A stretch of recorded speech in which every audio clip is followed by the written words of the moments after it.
Thank you. I should have had you stay up because why don't you all join me and rise as we say the Pledge of Allegiance? Okay? You all ready? No.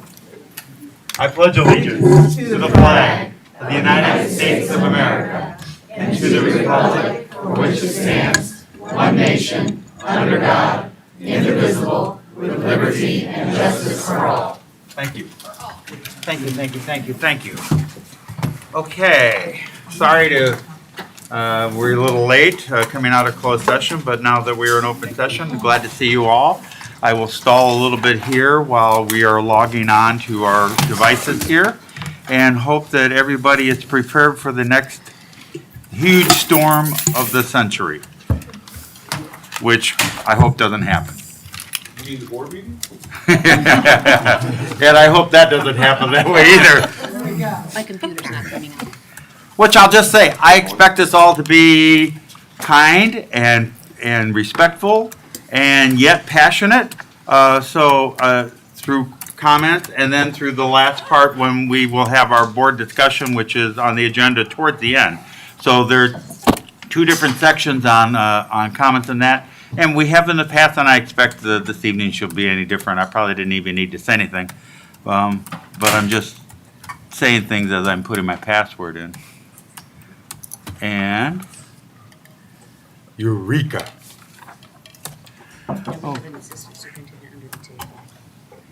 Oh. Don't kick me, Doc. There's someone down here. Okay, go ahead, Miss Eller, try it out. Hi, guys. Wait till you see what else is under there. Wow. It's true. The control center, like every cable and plug is right under me. So all night long, my feet are like, do you hear? Mine are hitting it. Yeah, mine hitting it all the Now we time. have someone else going there. Yeah. Oh, it came on. Yeah. Good thing I don't have a skirt on. It just needed your magic touch. Oh, no. Oh, now it's back on. It just needed you to show up. Yeah. Was it you? Was it you? Did I kick your plug? I'm sorry if I did that. I didn't do that intentionally. It doesn't work.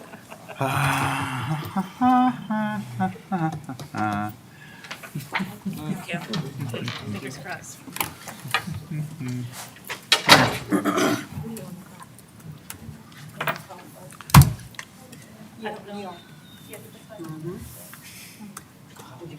Are y'all ready?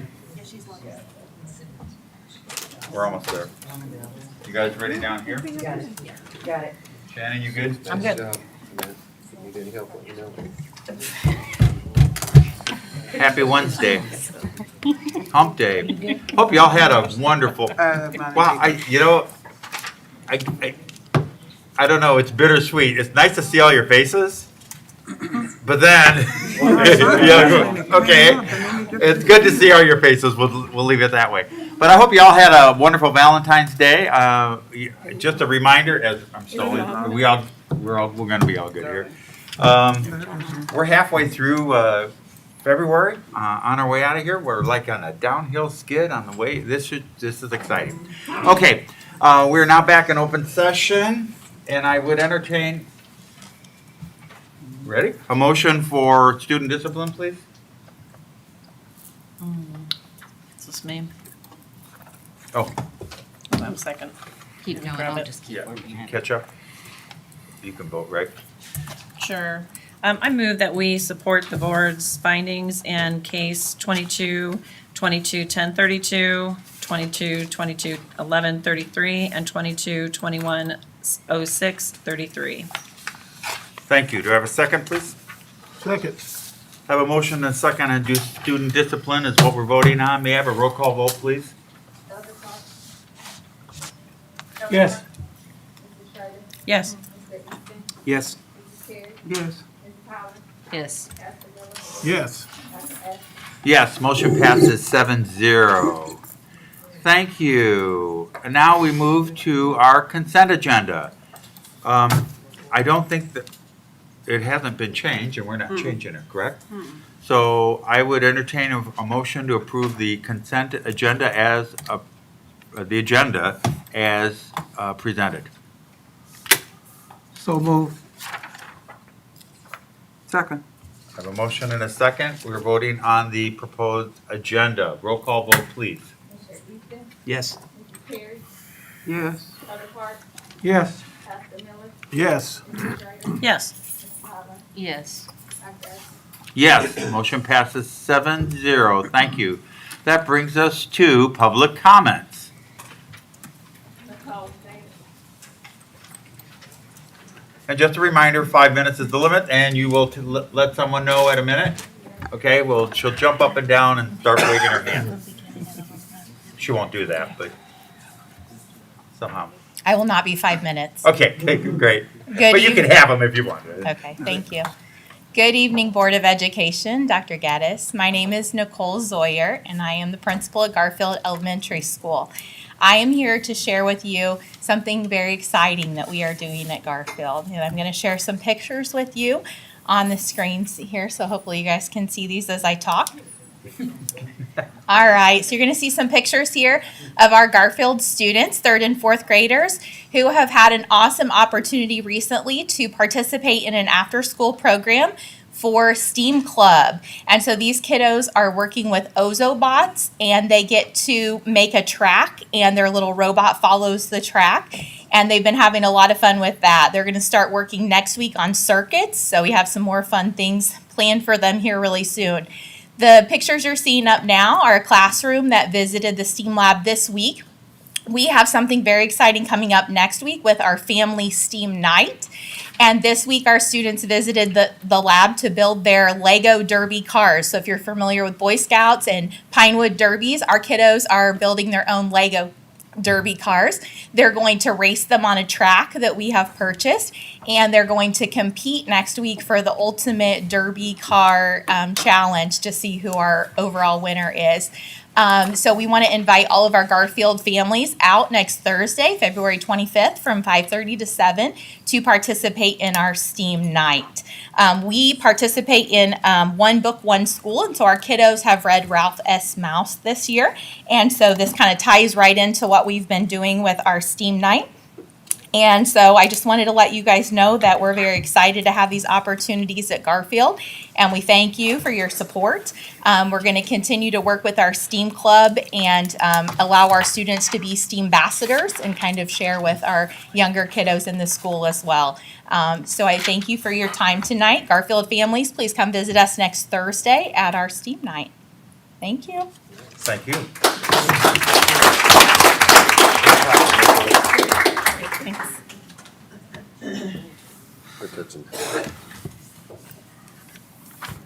Arthur Conrad.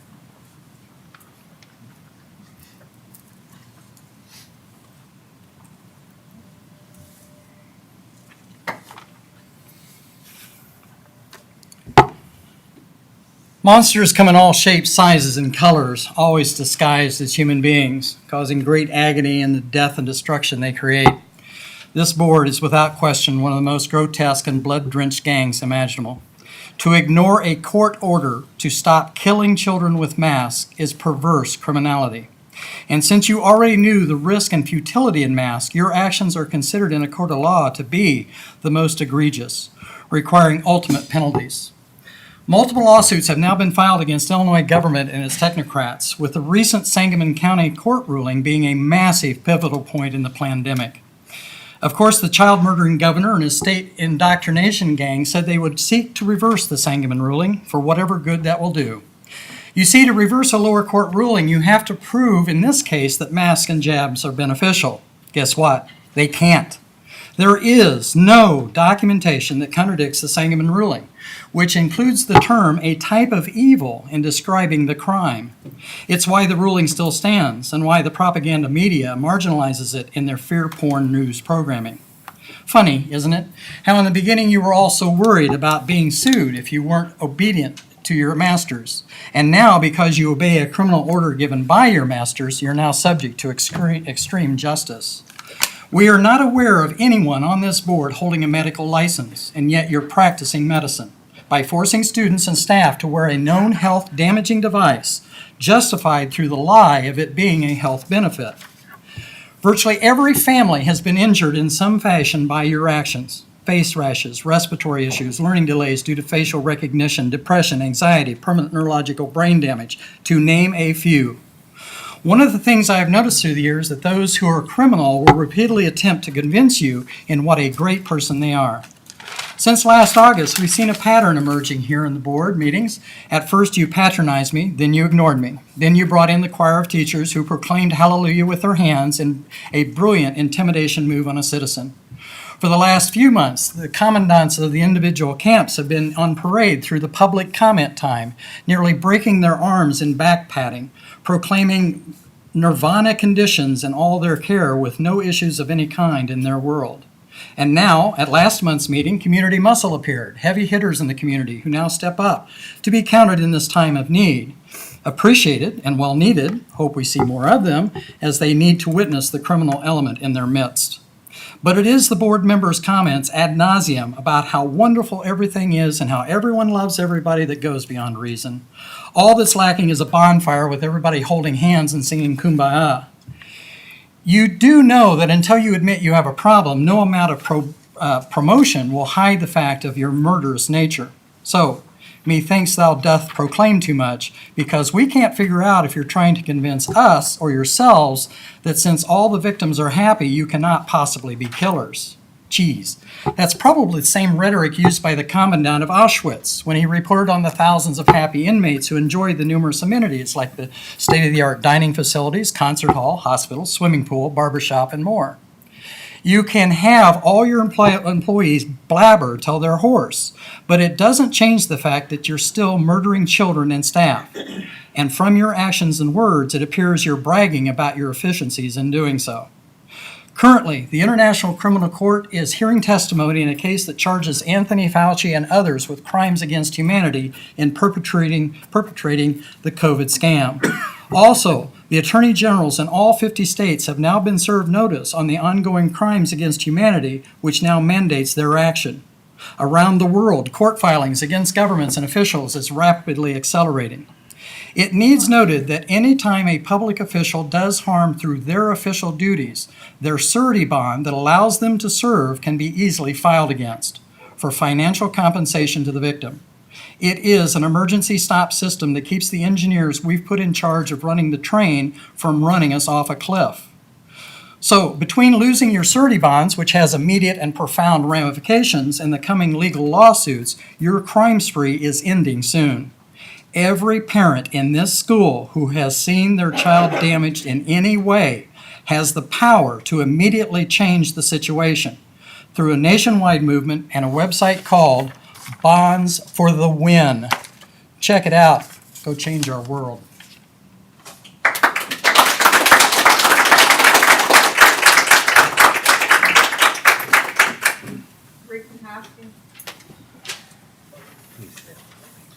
Good evening, everybody. My name is Ricky Hoskins. Good evening to Dr. Geddes, school board members, district employees, and community members.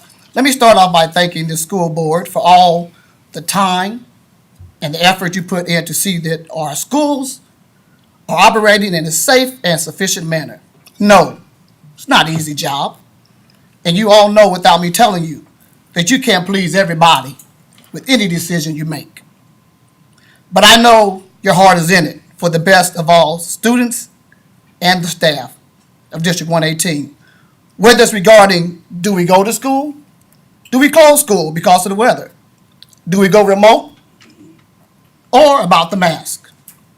I want to personally say keep up the good work to the community and parents. I would love to see you come to our buildings because students need to see you there. Not for things that just make the news, but for all the things and for all students. So in closing, I would like to say District 118, keep pushing forward. And as the old gospel group named the Consolers would sing, may the work I've done speak for me. Thank you very much.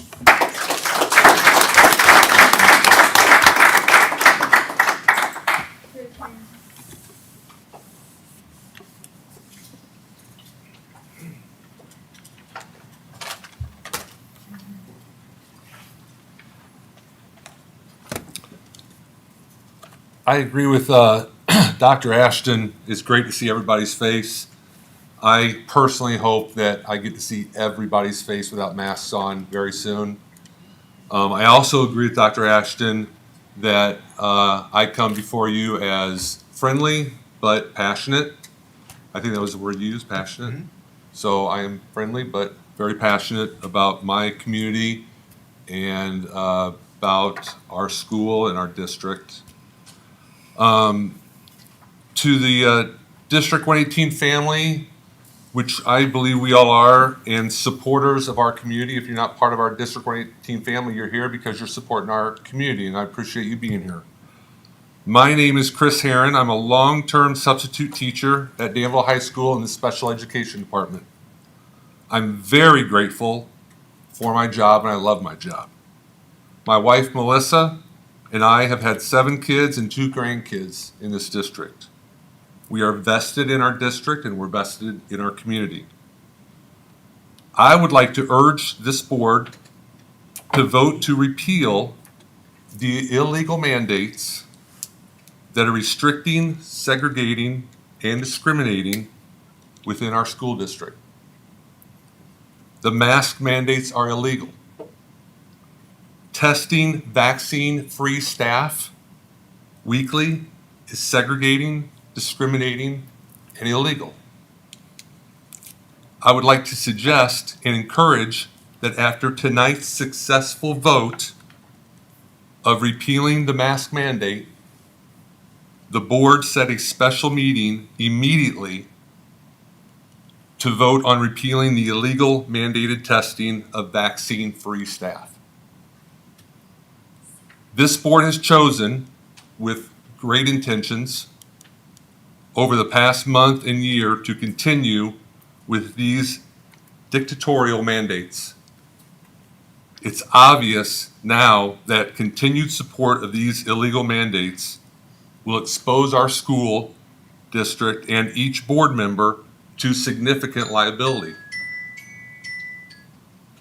Lastly, I'd like to thank Ms. Schrader and Mr. Easton for requesting to repeal or retain the mandatory face mask requirements for individuals within the school buildings. Again, I urge you to protect our students and staff by immediately repealing these illegal and dictatorial mandates. Thank you for all you do, and thank you for all you do.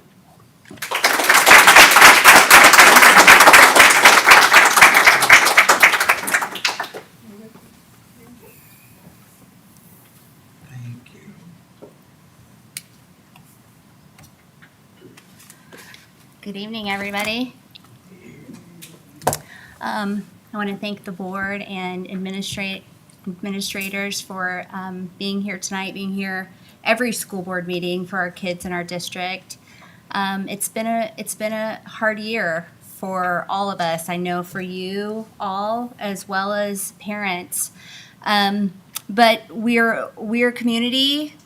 Which means that we're a family. We're all here tonight because we care about our community, we care about our district, and we want to do right by everyone.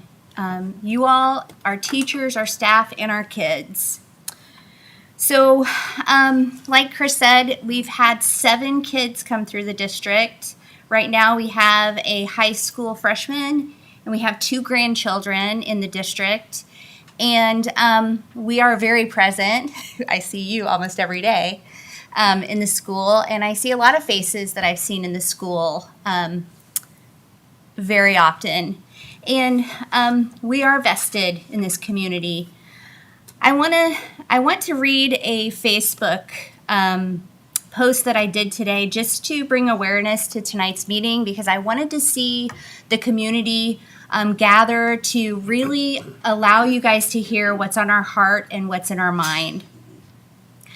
So according to a friend of mine, children were turned away and denied an in-person education with their peers in District 118 school todays.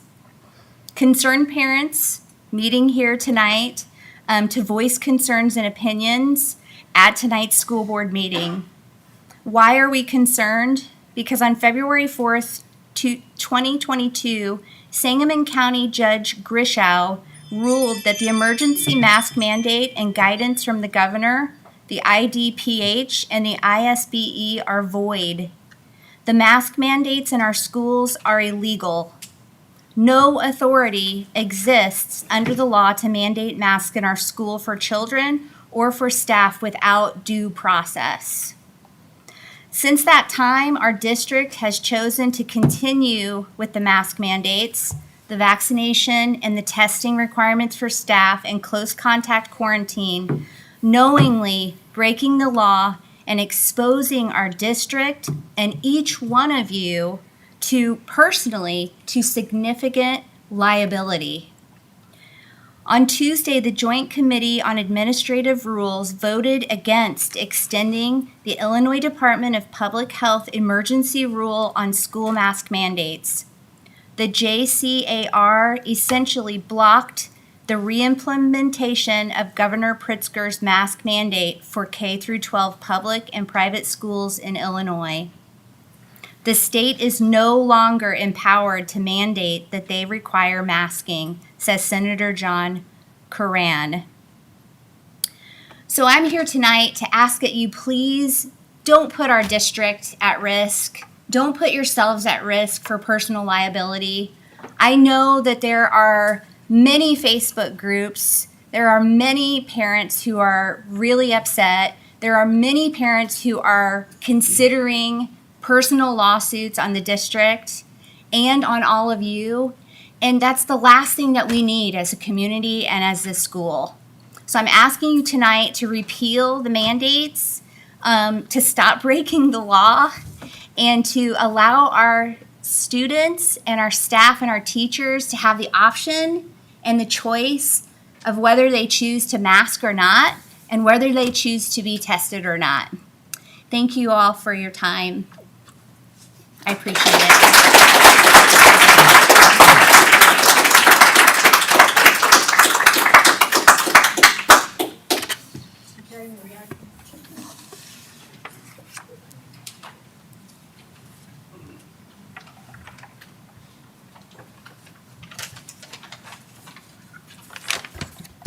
Take your mask off to speak.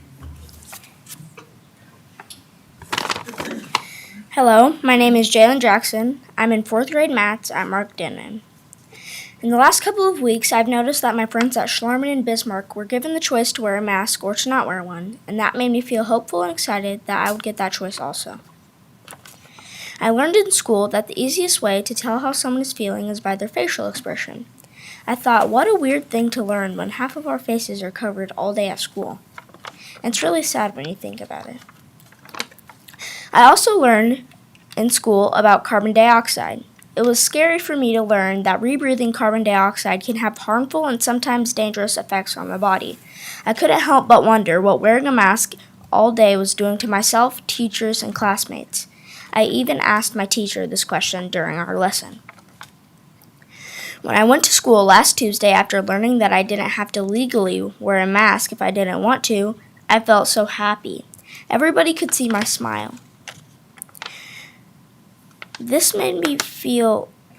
After arriving at school last Tuesday, I was stopped several times by teachers telling me to put my mask on. When I got to class, my teacher asked me to put my mask on or I might be sent to the office. I then told her I choose not to wear a mask and gave her a note my mom wrote that said I didn't want to wear one. Later, I was sent to the office where I was told I could put a mask on, sit in a room by myself isolated, or be sent home. This made me feel like my choice and feelings were rejected instead of listened to. I felt like I was being judged by my choice. I would ask you today to vote for me to be able to make my own choice and make masking optional.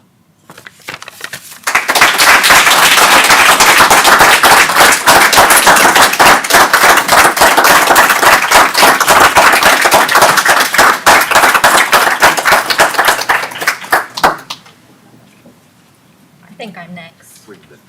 Yeah. Thank you. Sorry, guys, that makes me want to cry. That's my son, Jalen. So, okay. Good evening, board and Dr. Geddes. My name is Kirsten Jackson. I'm a mother to 2 in District 118, and I also attended District 118 myself. My concerns I'm bringing to your attention today is over the masking mandates. I think it's very eye-opening that every other school in our county has lifted the mandate, and many other districts in our state are doing the same. I've heard the excuse that our district is larger and that's why the mandate has stayed in place. I'd like to include that huge districts around Illinois are also dropping their mandates.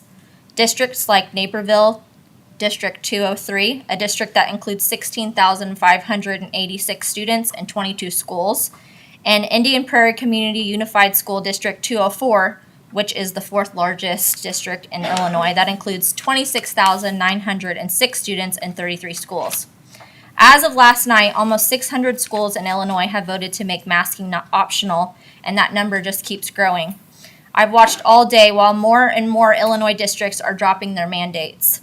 Masks are considered a quarantine, and people have the right to object and due process when there is a quarantine. Since there is no due process legally, our district cannot continue to mandate masking. This is violating constitutional rights. The order says this very clearly.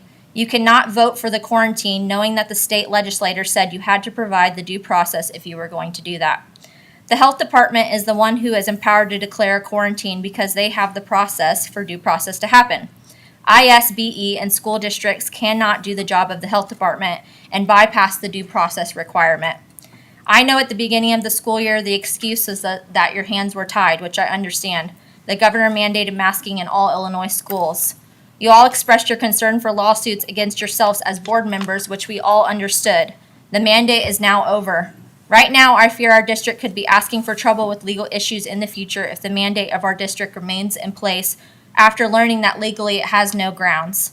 I would ask you as a mother to children that attend this district and want a choice to please reconsider the masking mandate in our schools in District 118. This should be a personal choice that they have.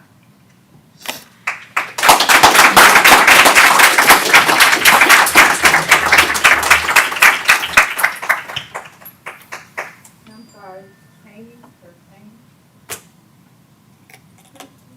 It's spelled C-A-M-E. Miriam? We can't hear you down there. Say it loud, please. Miriam, know who it is? Last name K-O-N-I-E-B, K-I? Oh, yeah. Yes. Good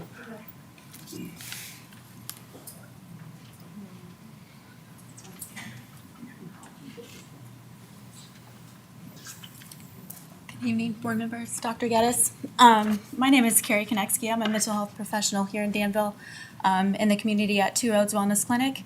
I also have 2 children currently in the school district. So today I just wanted to share on the aspect and the side of mental health and that the impacts that COVID-19 has done on our kids. So during the COVID-19 pandemic, children have experienced major disruptions as a result of the public health safety measures. In the beginning, I fully agreed that these measures were probably necessary. Now that is not my concern with our kids. There is without question that many of us face challenges that can be stressful, overwhelming, and cause strong emotions in adults and children, and I see this daily. The past almost 3 years have been a trying time for everyone. Choices and decisions needing to be made in regards to what is best for our children. Some of those concerns not even being addressed. Our kids are facing struggles daily, and this fight with masks is one thing that they shouldn't have to struggle with. Children thrive on the social and emotional connectedness with peers and adults. You have children who feel hopeless, isolated, confined, restricted, and trapped.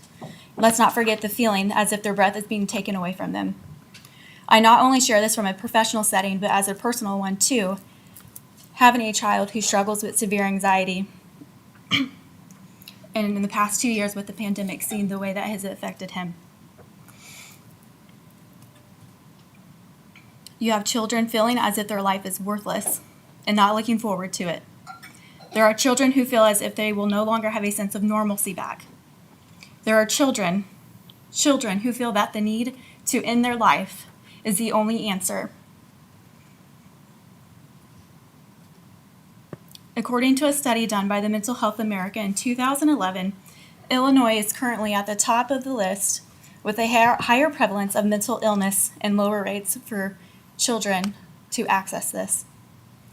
The data collected in this was used to track and assess the status of mental health, success, and failures across the United States.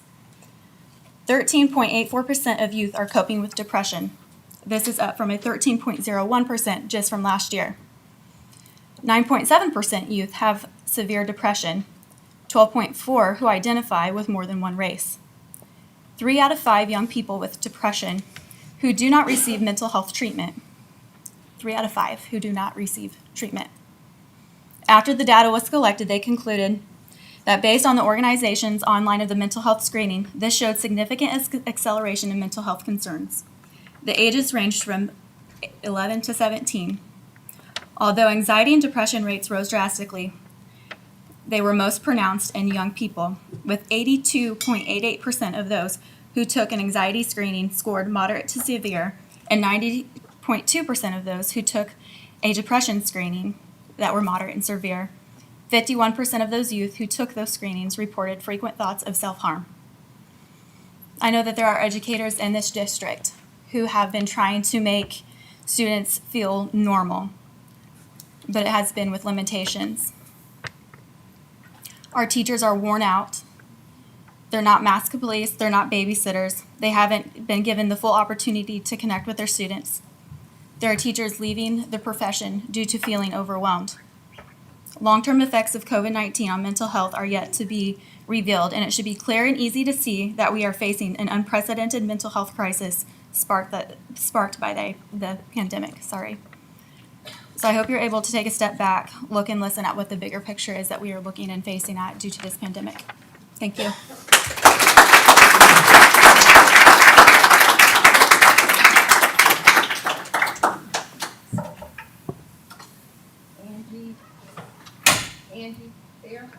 Chairman.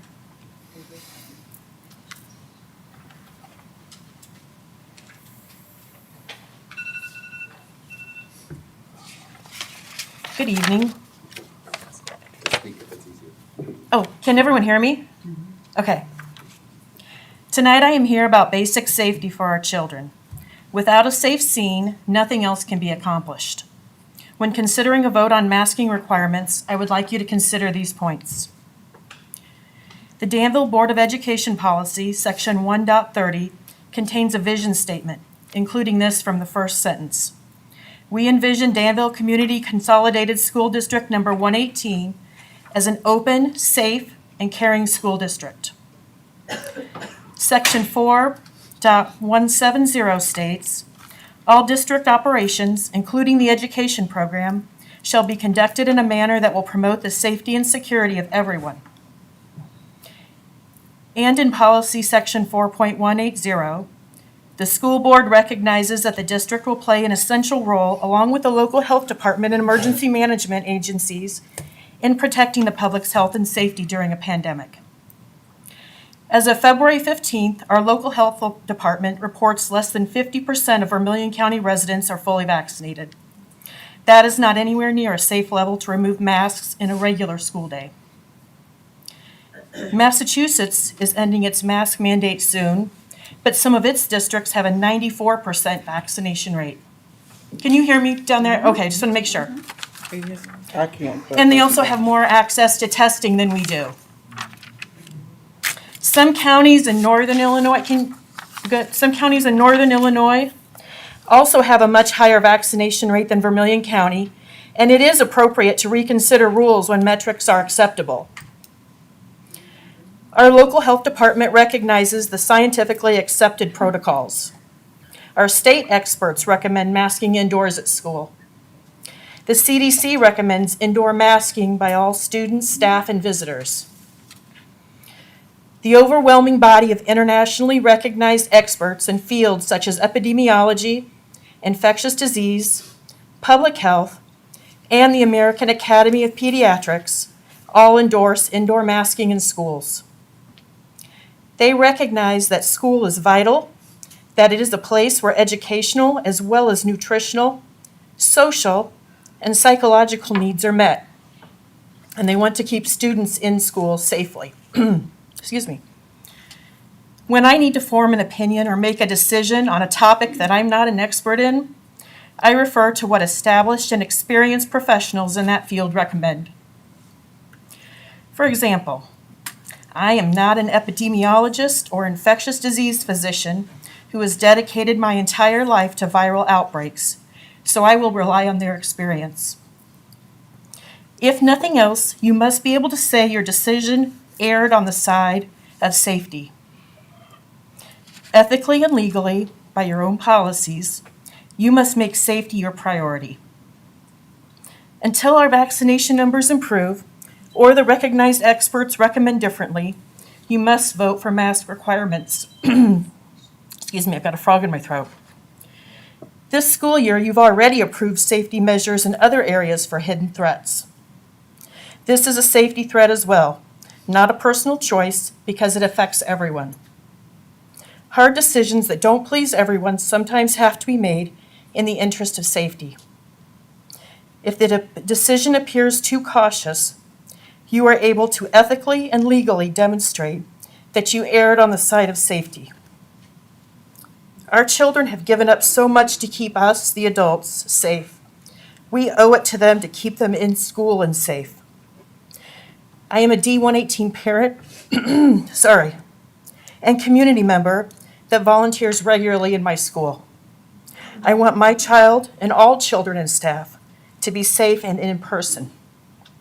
Masking is one simple tool to make that possible. Excuse me, thank you.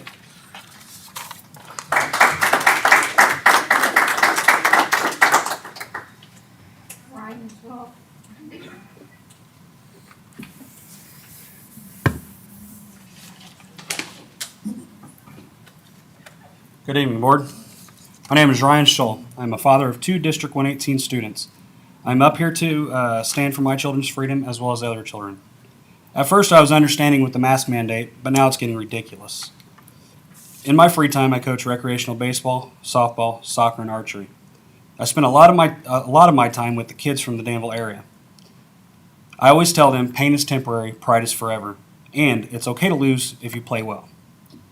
Well, I'm here today to help take that pain away from them and help them not lose.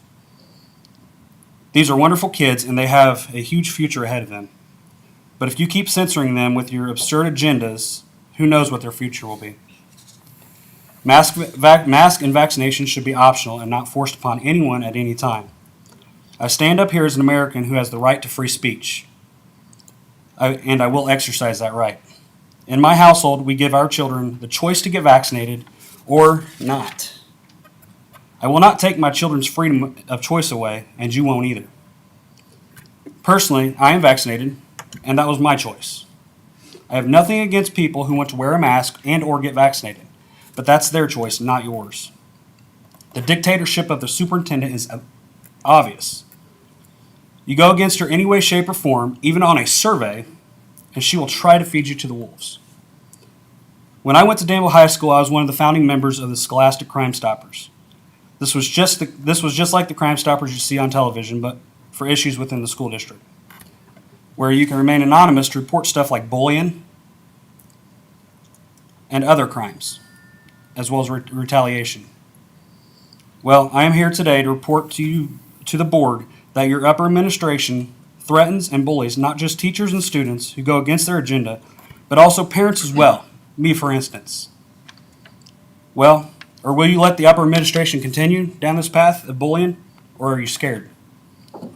You are about to lose wonderful staff members and students if you continue with this. I am one that usually sits in the background, but not this time. I will not back down. This recent survey about the safety of students did not appear to be anonymous because you had to provide your name and email address.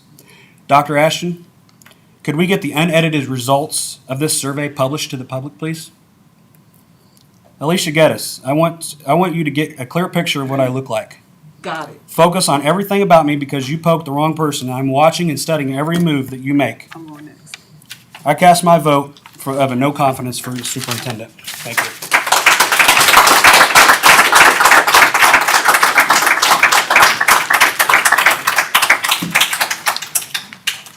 it than it is.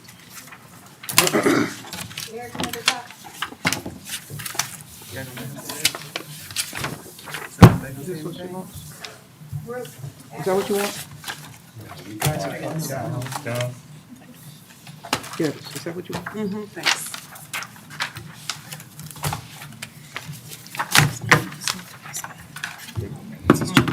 First off, Jalen, you're the man.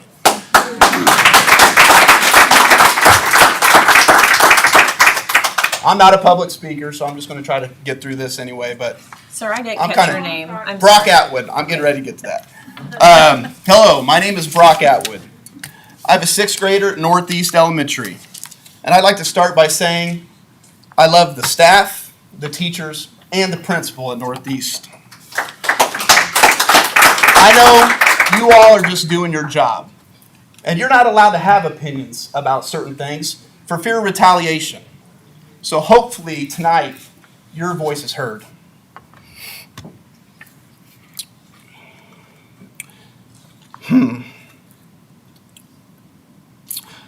Today, this is kind of hard for me.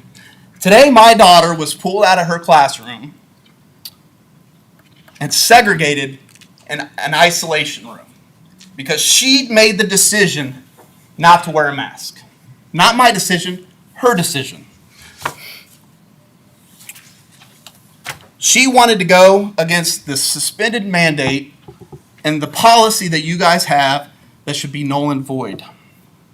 She missed out on her education today, and I had to go pick her up. Because if I wouldn't, she'd be sitting in a little closet by herself for the rest of the school day. My daughter chose to go maskless because she heard that American children in the state of Illinois were able to make a choice if they wanted to wear a mask or not. How District 118 is the only school in the county that doesn't have a choice. She said, "Why don't I have a choice?" I said, "Baby girl, you do. And I got your back." So she chose to stand up for the kids in her class that aren't able to stand up for themselves. She gave a voice to those who feel threatened to speak. So board members, I'm asking you, stand up for the kids in your district like my daughter did. The superintendent cannot retaliate against all of you if you stand as one. Other than a few members, you were all elected to stand for your constituents, not just the ones that want masks, the ones that don't want masks too. So I'm asking you to make masks optional and make everyone happy. I also want to vote a no confidence in Dr. Gadd's leadership of the district. And one more thing. Just because we weren't named in the lawsuit, that doesn't mean that our kids don't have the same rights as the other ones who were. Board members, you all have the power to make this right. Please make this right. Let's turn the page and move on.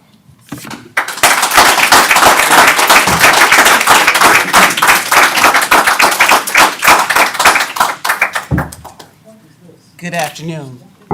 My name is Alicia Geddes. I'm a resident of Danville, which means I have the authority to be here.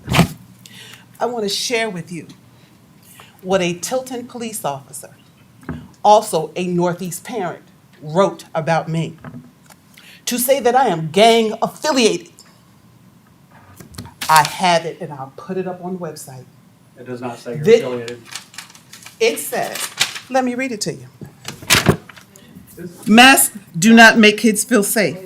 I'm extremely scared to send my daughter to Northridge next year. It is well known in the police community. They tell me that the superintendent is in good with the local gangs and has a good rapport with them. I have children. That threatens my children's safety, and I find it odd that the license plate, SCHULL, was sitting at my child's job last night, on Tuesday, after I asked the Tilton police chief, how is it a police officers are saying I'm gang affiliated, which threatens my safety and that of my children? He said, I don't know what you're talking about. Can I come pick this up? I was not at work. I said, my assistant can drop it off. if you just need to have it. He said, I do. That was my extent.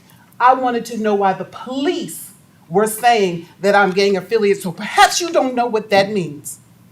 That means potential danger and threats physically to my 2 young black males. That is why I wanted to know why the police were saying this about me, to find out that they were not. Thank you. I want to address something. No. You had, I'm sorry, you had your comment. I'm done. She had her comment. Yep. We're done with that. And let's, again, everybody, let's not, again, you heard my first comments about being polite and not personal. Next comment.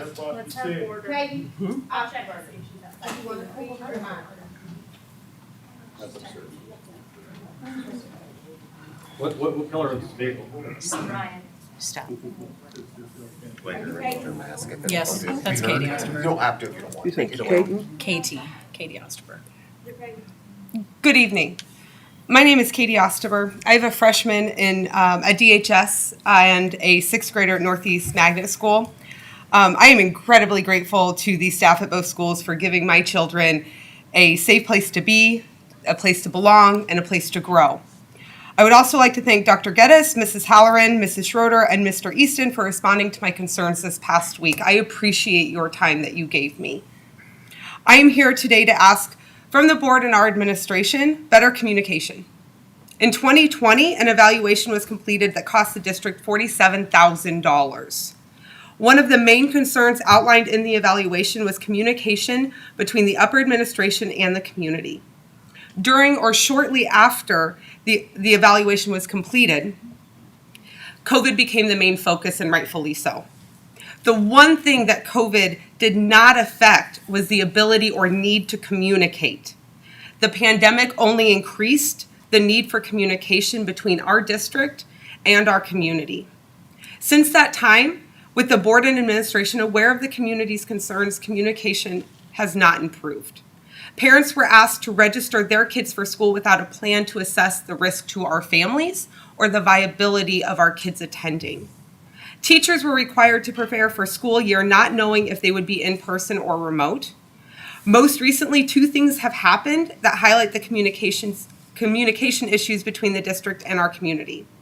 First, we were told at 7:30 p.m. on a Sunday evening that school the following day would be remote due to a court ruling that did not affect us at the time.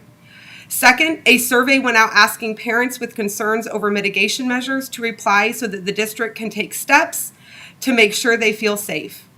This survey is only found on a Facebook post from February 6th at the bottom of the letter from Dr. Geddes that was sent out informing our community of remote learning the following day. I have not been able to locate this survey anywhere else on the district's platforms. This is not accessible information to our community, and it is not allowing our administration to know what the concerns are. The reason for going remote on February 7th was insufficient staffing, partly due to concerns over the lack of mitigation efforts. As a community, we have watched our teachers show up during a pandemic. We have watched them switch from in-person to remote with hours notice. We have watched them show up every single day. I can't find where the teachers have been asked about whether or not they will show up, but they do. Every single day they show up. And I ask the teachers in our district to let our board know if you will show up, because they haven't asked and they need to know. I also call on the school board, Dr. Geddes, and the rest of our administration to keep in mind that our community has been patient while you have made really hard decisions. At this point, continue to communicate with us and do better. Thank you very much for your time.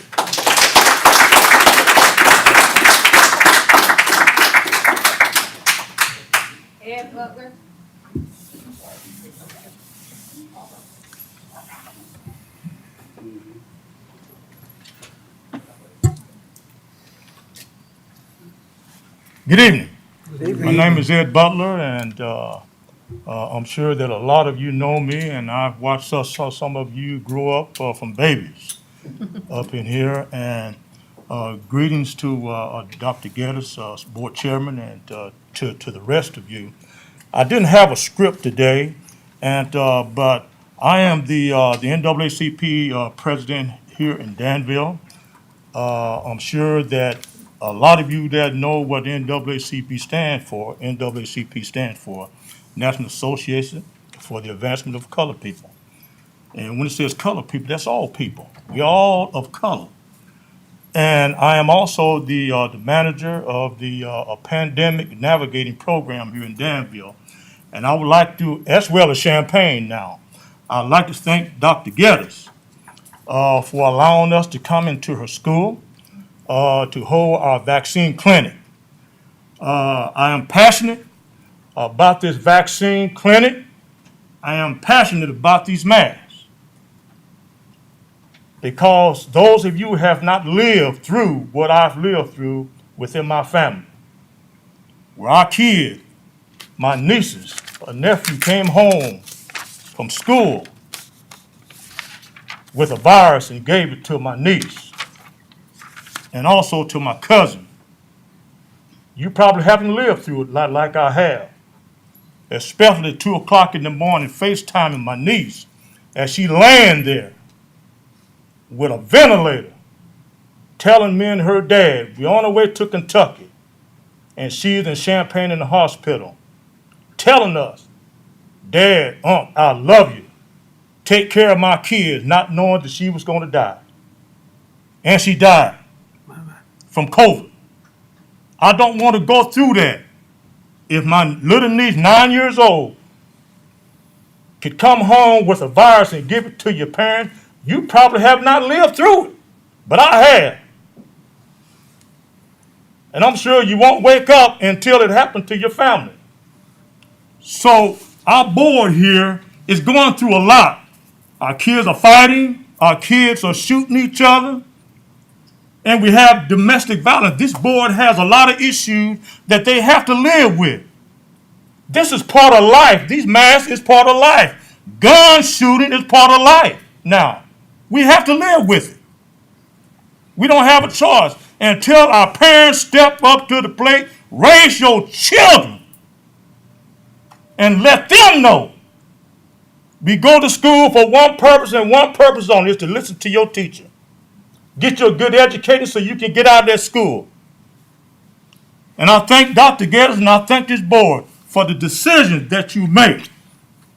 Because I don't want to come home again and see one of my nieces come from this school district. And it's going on all over the nation. We release these masses, and why do you think that we're going to some type of normalcy now? Why? It's because people are getting vaccinated. They're wearing the masks. It takes a little time, people. It takes a little time, but we got to listen to the one that's holding us accountable for our doings. We got to keep our kids safe. I promise you. I don't want to see on Facebook another one of my nieces or my nephews got their children, came home and gave them a virus, and they're on their deathbed. 1 minute. Okay, and I done lost my cousin. He was the same way. His kids came home, gave him the virus. They shipped him to Indianapolis and he died, as well as my brother. But God spared him. People perish because of lack of knowledge. Thank you, board. And I have to give kudos there to Dr. Geddes. I got your back, sister. You stand up for your kids. Thank you. You stand up there for your kids, and I got your back. Now, I stand up for all the kids. I'm one of the 3 kings of peace of Danville. I stand up for all. I don't care if you're black, white, Jew, Gentile, Protestant, or whatever. I love all of y'all. Don't I love you, Michael? All right there, I love you, son.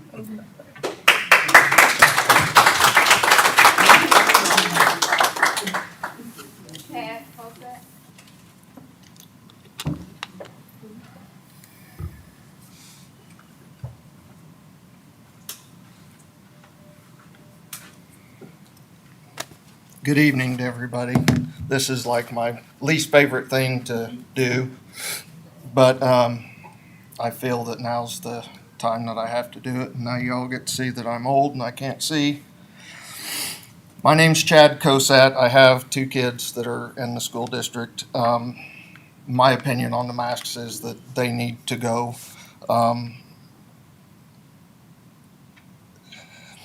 This whole thing has really never been about safety and health, because if it was and the government really cared about everybody's health, tobacco would have been outlawed decades ago.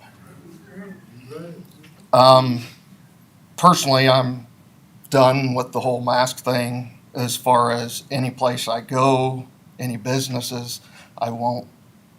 If they tell me I have to put a mask on, I'll leave. Unless it's a doctor's office, then I will. I understand. Up to this point, I've understood the whole thing at the schools as well. There's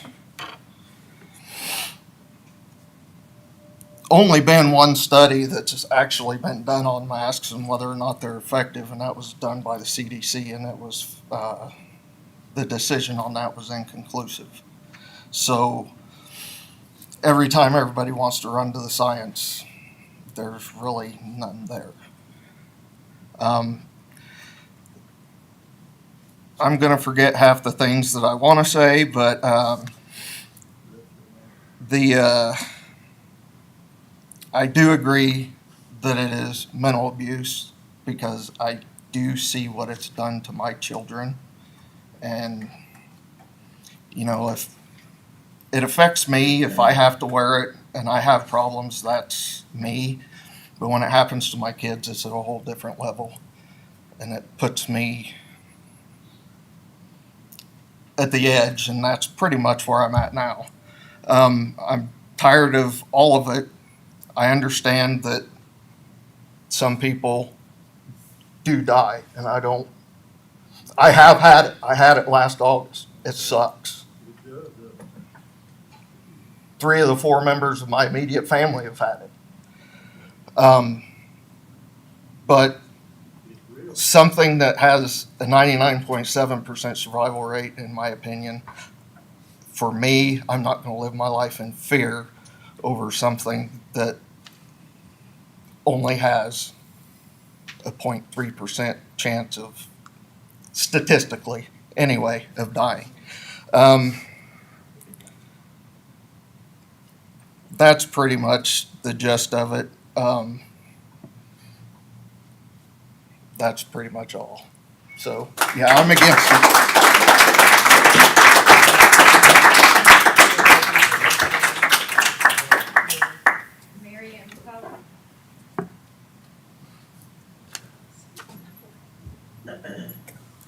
Good evening, everybody.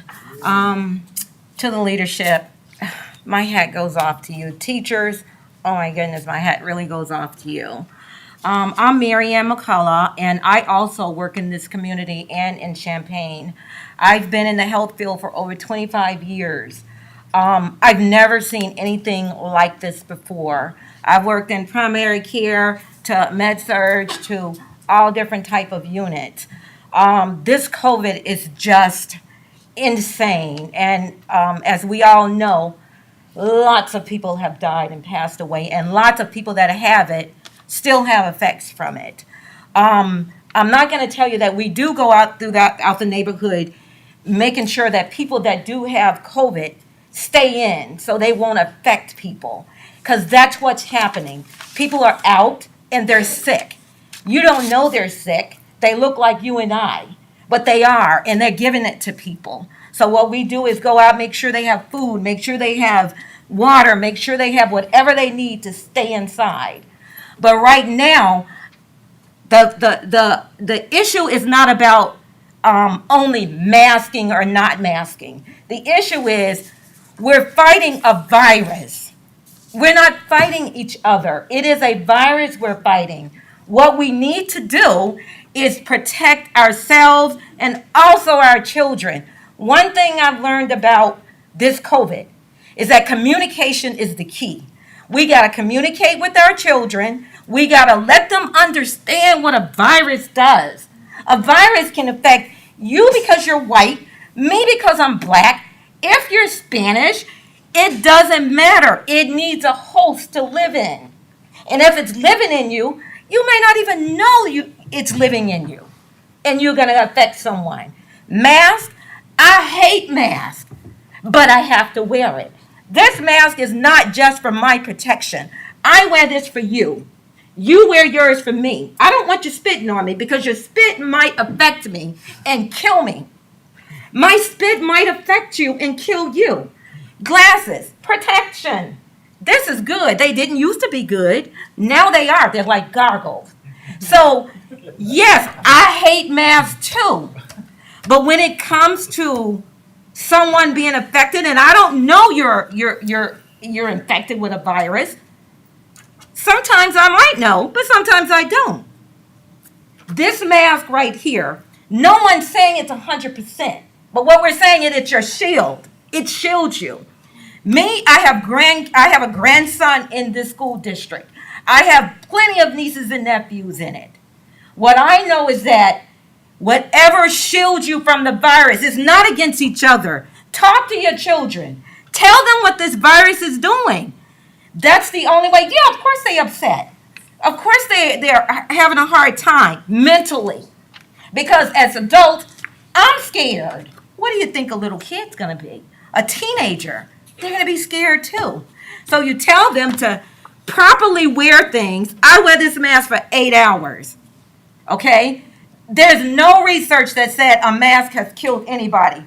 What I do know is if you don't sit down and discuss with your children, because this fight is not against them. It's not even against each other. It's not against us. It's a virus that we're fighting against. These people make big, major decisions on whether or not to do something, whether or not to do it. So what I know is, and I'm going to sit down, because I can go on and on about this virus, because this virus is not against me and you. It's against all of us. It affects everybody in this room and outside of this room. I've seen people laying in bed. I've talked to people on the phone that could barely get a grasp of breath, but they need help. So what I know is, I appreciate you guys because you make some hard decisions. I know you do. And I appreciate you guys because I understand when you have a kid that they don't understand that this virus, it's not the people, it's the virus that makes us wear a mask. No one wants to wear it. I told you, I hate to wear a mask, but I have to for you. And yeah, there's some people that say, oh, well, you know, I'm wearing it for you wearing it and I'm okay not to wear it. No, I wouldn't. That's a lie. Okay, that's a trick of the devil to make us believe that, you know, that you okay because you don't wear a mask and I'm okay if I do, I'm on my own. We're not on our own. We're in this thing together. So if you want to unmask, I'm telling you, if you do want to unmask, and I'm going to sit down, unmask and see what happens. But I'm telling you, this is a virus and it's against all of us.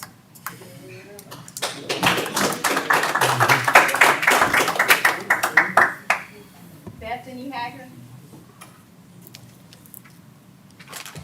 All right, thank you. Hello, everybody. Bethany Hager, board members, Dr. Geddes, good to see you. And I'm sorry if I ignored anybody walking in. I did not mean to. I'll catch up with you later. So I am a parent in Danville. We live here in Danville, and I'm an attorney here in Danville. And I had some remarks prepared for tonight, but sitting here listening to all of you speak, I'm not going to say probably half or 3/4 of what I was planning because you parents said it for me. And I gotta say, if there's one good thing that's come out of the past 2 years as I'm watching this as a lawyer, watching what it does to the community, one good thing that has come out of this is around your dinner tables, around your workplaces, in community meetings like this, constitutional law is being talked about. And to my heart, that is the best thing that could happen. When I went to law school, I wanted to go to law school to help communities, to help organizations, churches, businesses, families operate in the freedom that is yours as your birthright, to operate that in the best way possible. But terms like due process, terms like fundamental rights, terms like you're throwing around now in everyday conversation, those were not part of people's everyday conversation at that time. Somebody who was going into constitutional law, it was going to be an archaic study. It was going to be this long, complicated process, all these deep conversations, diving deep into words and phrases that ordinary people didn't understand, right? Quote unquote, didn't understand. I'm telling you, you understand it. And that's the best thing that could have come out of this, because I think all of you maybe have seen that quote that floats around. The best defense against tyranny is an educated and informed citizenry, and that is what we're getting out of this. So best thing that could come out of it. I do want to make 2 points. In the past couple weeks, we have heard that when Judge Grishow issued her decision in Sangamon County, that it was confusing, that there was things in there that were complicated. I've even heard, which made me sad, I've even heard that people who are making big decisions in our community did not have the time, did not maybe take the time to fully read what Judge Grishow said in her decision and order. And that is a sad thing. We should read it and understand it. You can't understand it.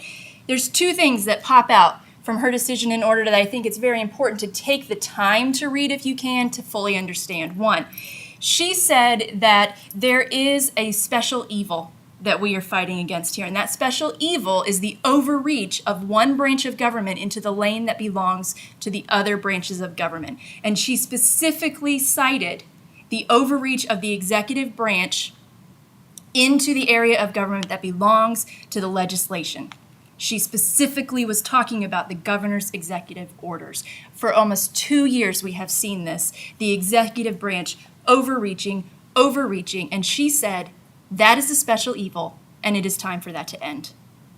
The second point that she made that I really want to make sure we understand is in her footnote toward the end of the decision, she made this point. I am specifically saying that the emergency rules that were passed by IDPH and by these executive agencies are, quote, null and void. And then she said, this rule, this decision and order applies to specific named plaintiffs in this specific case, you all know this, but my finding that these rules, these amendments are null and void, every school district in the state should be guided accordingly. Now, I've heard school districts come away from that and say, that means we get to do whatever we want. It's back to local control. It's back to local decision making. No, it is back to following the law as the law is on the books. And Judge Grishow told us every single one of us needs to be guided accordingly. So I want to explain a little bit what null and void means, because in the legal world it does have a special meaning. When we go back and we say that something is null and void, we don't just mean that from now going forward it's not going to guide us. We mean that from the time it was attempting to control us up until now and going forward, it had no authority, no power to do that. Null and void means it was never good law in the first place. Null and void means we should never have paid attention to it in the first place. Null and void means we should have listened in July 2020. We should have listened in June 2021. We should have listened in August 2021 to our own guts, to the voices of our community that were saying, this is wrong, this has crossed a line, we should have stopped. Null and void means back then we should have heard the voices that were telling us to do better. What it means now is we have no excuse for ignoring the voices that are telling us we can't do that anymore. Null and void means there's no excuse. My second big point that I want to make is in August of 2021, did you give me the minute? I did not hear the minute. Your teachers came to me and I've stood with them this year. Your parents have been reaching out to me. Your parents are coming to me now. They have waited. They have been patient, but their patience is coming to an end. And so I will ask you, board, as you consider tonight the motion to repeal or retain the mask mandate that you're saying still tries to apply to D118, your parents are coming to me, and I will stand with them. Please be guided accordingly. Thank you.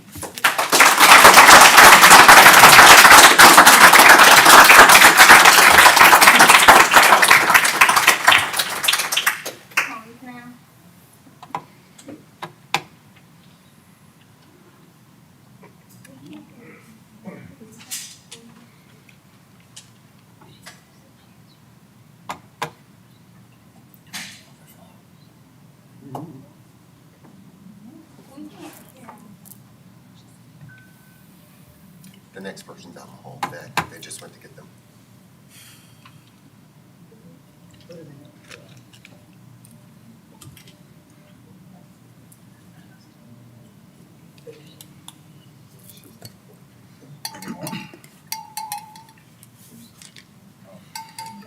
There she is.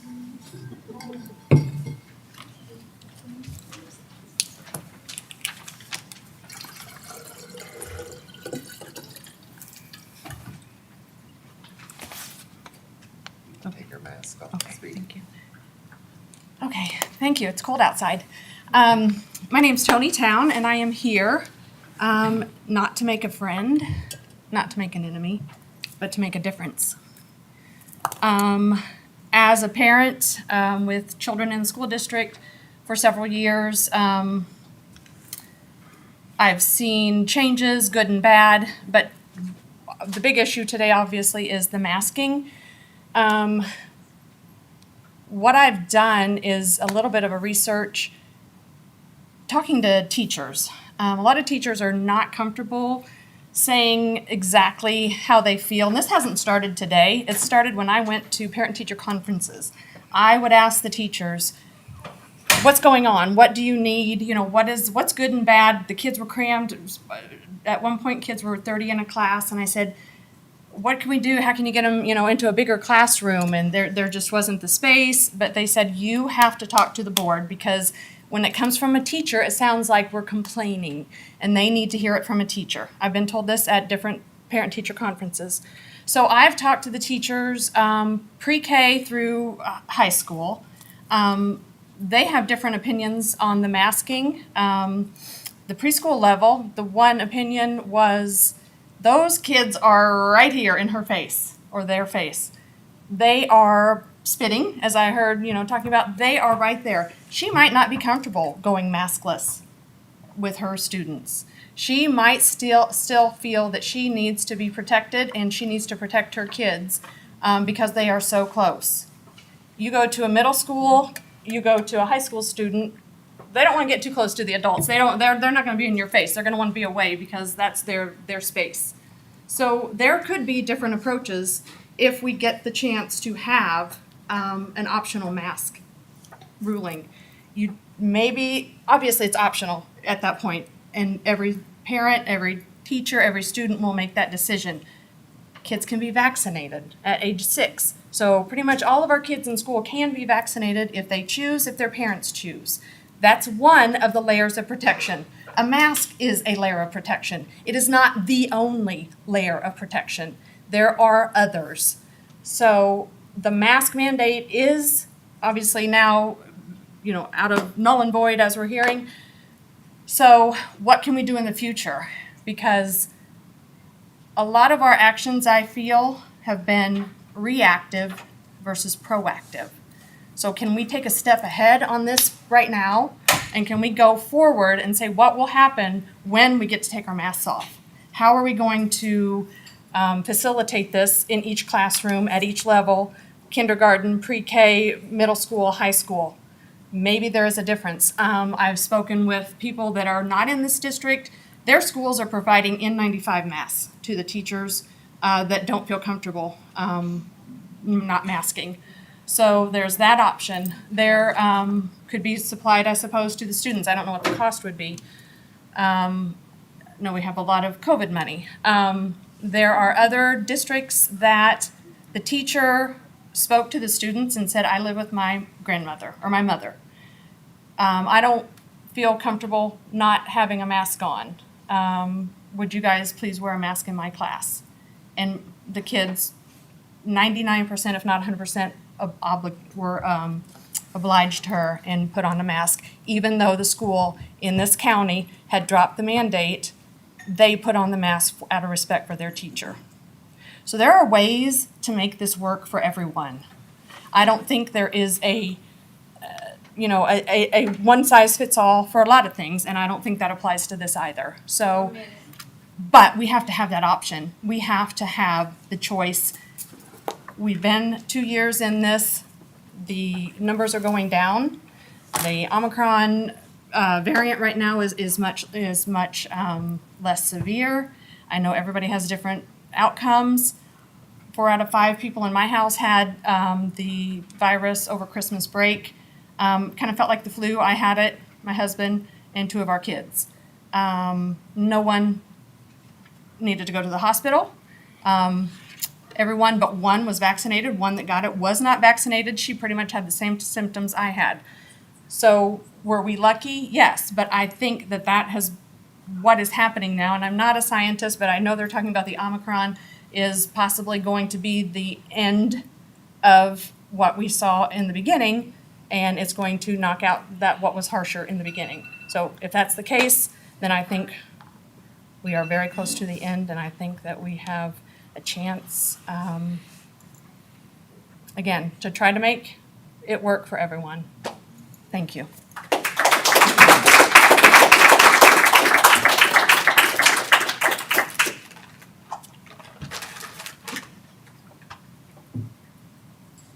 Is that your last? That's it. Thank you for your comments. We will have this as an action item later on in the meeting. We have a lot of meeting to go through, so we want to get through our lot of meetings so we can get to that point.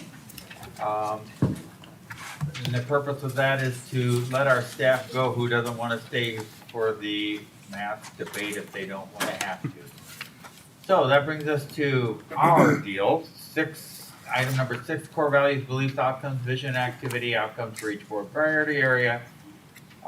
We have gone through this before at the last meeting, and we have went through our goal setting procedures. And I would love to have these approved. If we don't have to go through and read them all, which I don't think we have to. They have been presented before you. Oh, this is just an action item for approval of our goals and vision. Do I have a motion to do so? So moved. Second. I have a motion and a second. Any questions or comments on this? If approved, will these be posted on the district website? I would assume. I would hope they would be. We want to share them with everybody. Absolutely, You know, since we did all this work, I certainly don't want to keep it to ourselves. It'd be the last thing I'd want to not share, so I would assume so. Any other questions? If not, roll call vote, please. Elder Park, Yes. Mrs. Howard, Yes. Mrs. Terry, Yes. Mr. Easton, Yes. Mrs. Schrader, Yes. Pastor Miller, Yes. Dr. Ashton. Yes, motion passes 7-0. Item number 7, 7A, AVID, college and career readiness.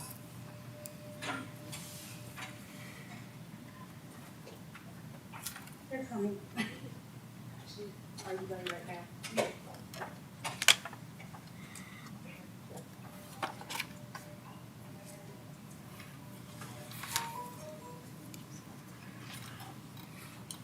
Okay, good evening, board, Dr. Geddes, everybody that's here.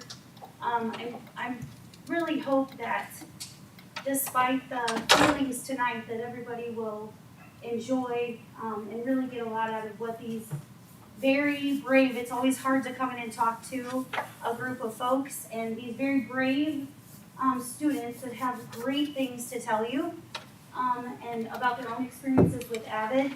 We're going to start with I was very lucky to be able to go to KDVA's Family Council, I think back in November, and it was fabulous, and they had a video that they showed, and then students got up and talked and told the parents why they valued AVID and how it was helping them. So I was so impressed with the students and the video that I really wanted everybody to get to see it, because we don't often get to do those things. So of course, I'm very happy that right now we're focusing on some instruction and our students, and we'll go ahead and start with the video. There are parts where the kids are talking that it's a little bit hard to hear, but we wanted to make sure that you could see it because it's really pretty powerful. So, and then we'll have them come up and talk here. They're gonna actually come up and talk after the video, so we can go ahead and play that.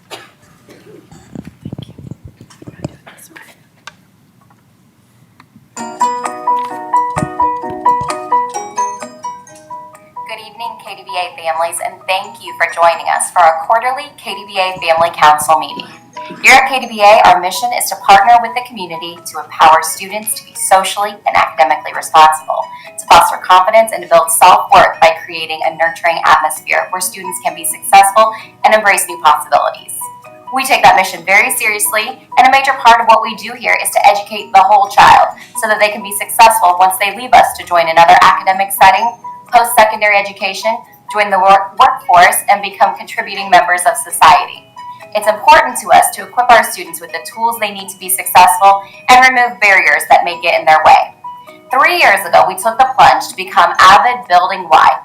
AVID's mission is to close the achievement gap by preparing all students for college readiness and success in a global society. So it was right up our alley. Our goals here at KDBA this year include common strategies. That means we're implementing and modeling common AVID strategies in all classes. This includes daily organization skills for all academic areas, like binders, notes, that type of thing.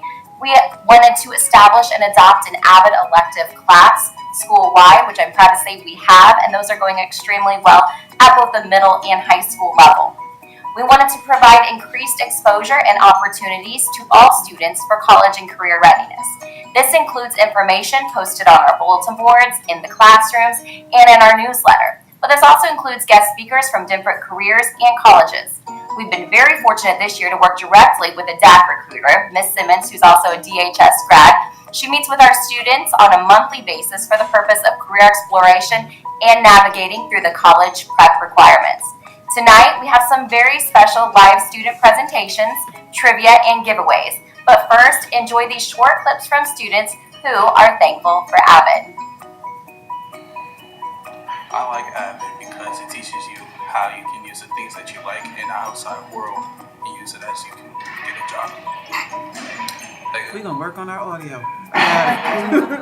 Give me wise skills for the future. AVID helps me by staying organized and taking better notes. Go.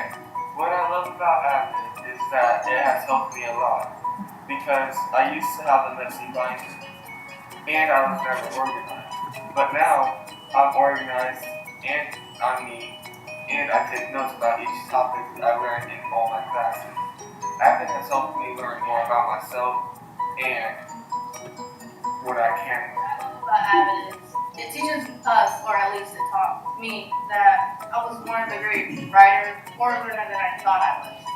Before I was an AVID, I was having trouble focusing in class or writing things. AVID had showed me many things I needed to learn. AVID has taught me that it was okay how I thought different from other kids.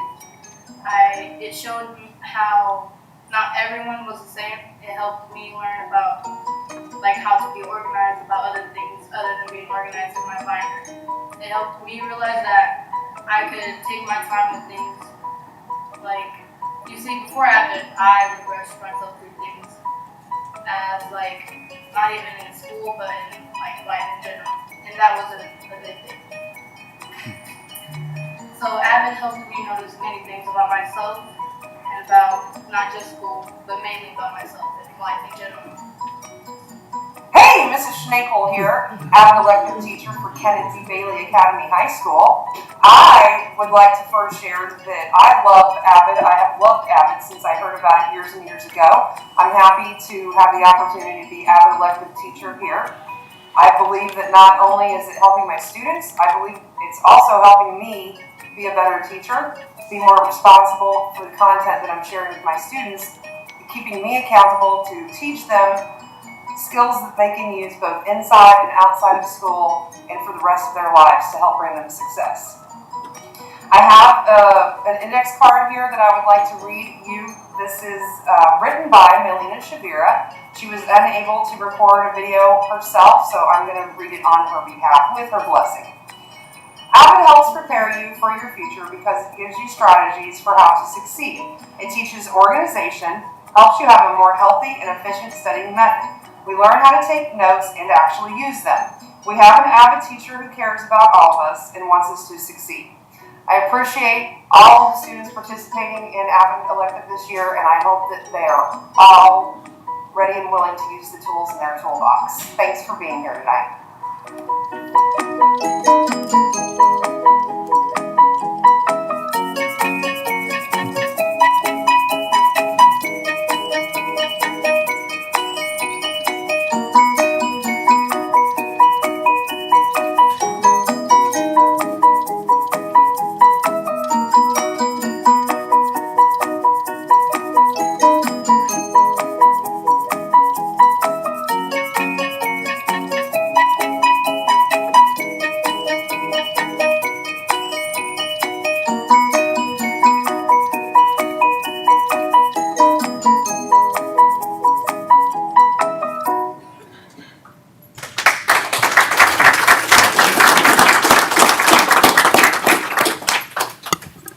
now I would like to introduce to you the principal of KDBA, Mitzi Campbell, and she'll be happy to introduce you to these three fabulous students that are going to tell you their own personal, give you a little more insight about AVID at KDBA.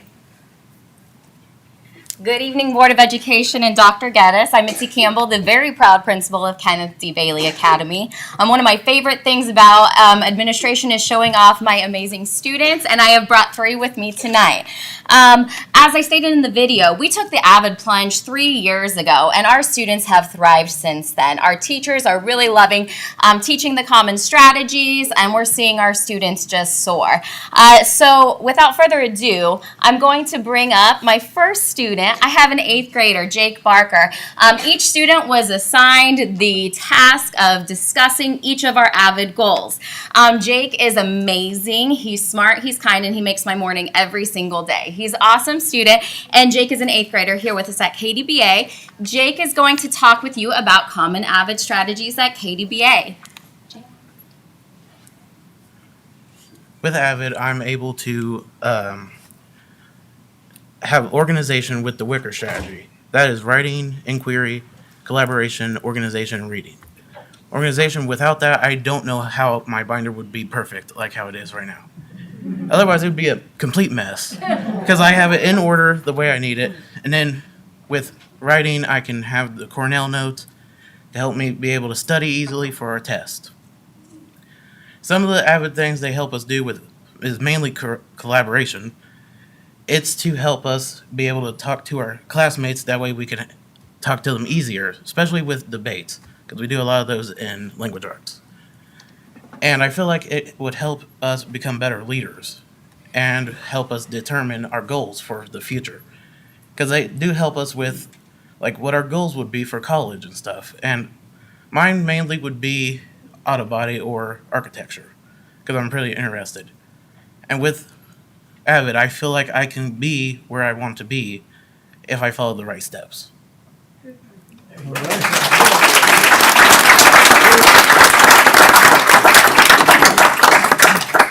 See, I really do have amazing students. My next student is Miss Maylena Shavira. Maylena is a sophomore at KDBA. She is going to discuss our AVID elective course. So that's something new that we've implemented this year, something that we've been missing over the past couple of years. Briefly about Miss Maylena, she's our mother hen at the high school, and she makes sure everybody is organized, make sure they're put together, and make sure they are ready to conquer their goals for the day. One of our favorite sayings at KDBA is, while our differences make us unique, our drive to be better brings us together. And Maylena really encourages her classmates to accomplish those daily goals. She's a rock star. So Miss Maylena Shavira is going to talk to you about our AVID elective. Hello, my name is Maylena. I've been a student at KDBA for 4 years now. I stay here mainly because of the teachers who inspire, motivate, encourage, and educate a learner. I also like being at the school because there are a lot less people. It's a very small environment. I am more familiar with teachers and staff, so I'm able to get more help and support. They are more open-minded to teach new things and sit down with you to explain if you're confused. I'm very engaged in AVID class because it teaches me life skills, not just for school, but for planning and prioritizing school, work, and social tasks. AVID uses higher levels of thinking, such as gathering information, processing the information, and applying and evaluating the information. To be great in AVID is to set goals, be respectful, be enthusiastic, and to be aware of yourself, and to use teamwork. Thank you.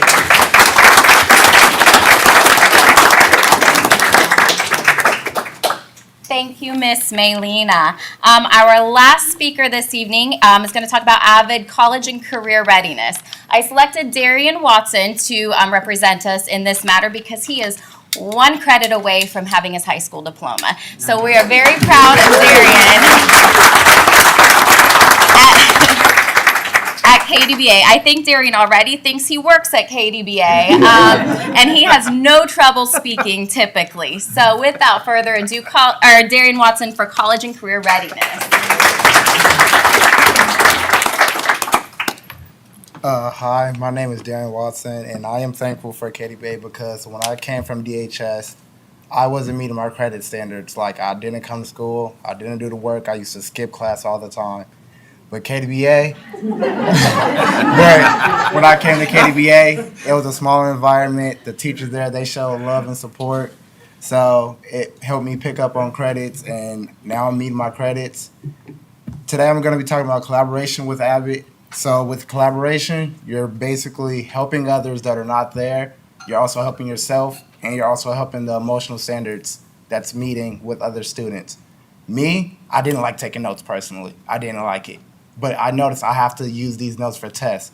With AVID, it has helped me take notes and help my peers that weren't at school to get these notes, to get the notes so they can pass their tests. It also helps me help other students that are feeling down, sad, or going through something. It helps me help them, pick them up, and make them and motivate them to keep them going. Because that's just what collaboration wants. Collaboration pushes you and help other people to achieve their goals like you want to achieve yours. Lately, we've been meeting with a worker from DAC. She has graduated from U of I. We have took a personality test, and this personality test, it tells us our strengths and our weaknesses and what careers best fit us. Basically, it tells us our learner and our disadvantages in learning. Me, I'm a visual learner, and I have to be hands-on with it. So when I learned that, we took a life test, and basically what this test was, when we get older, to get our own place, our own car, our own food and clothes, it gave us a budget of what we're going to be looking at. And what this test does, it should give you a list of jobs that match your strengths. And these list of jobs, when they match your strengths, it's your job to pick which one you think would do best. With my strengths, I got military officer, detective, and a cop. So basically, with that, I took a test over the summer to join the Marines, and I passed it.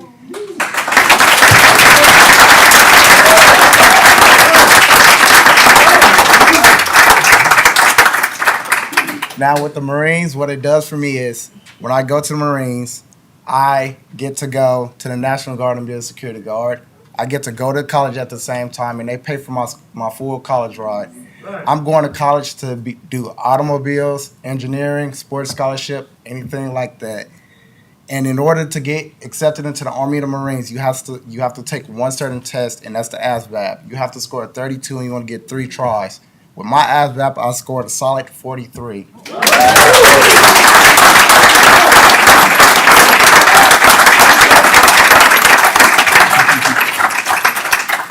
And when I get done with the Marines, it's just, I'm going to go out there and I'm going to help my fellow officer out there. I'm going to help her and stop the crime rates that are growing. And I wouldn't have got this far if it wasn't for AVID and help me straighten myself up and getting where I need to get.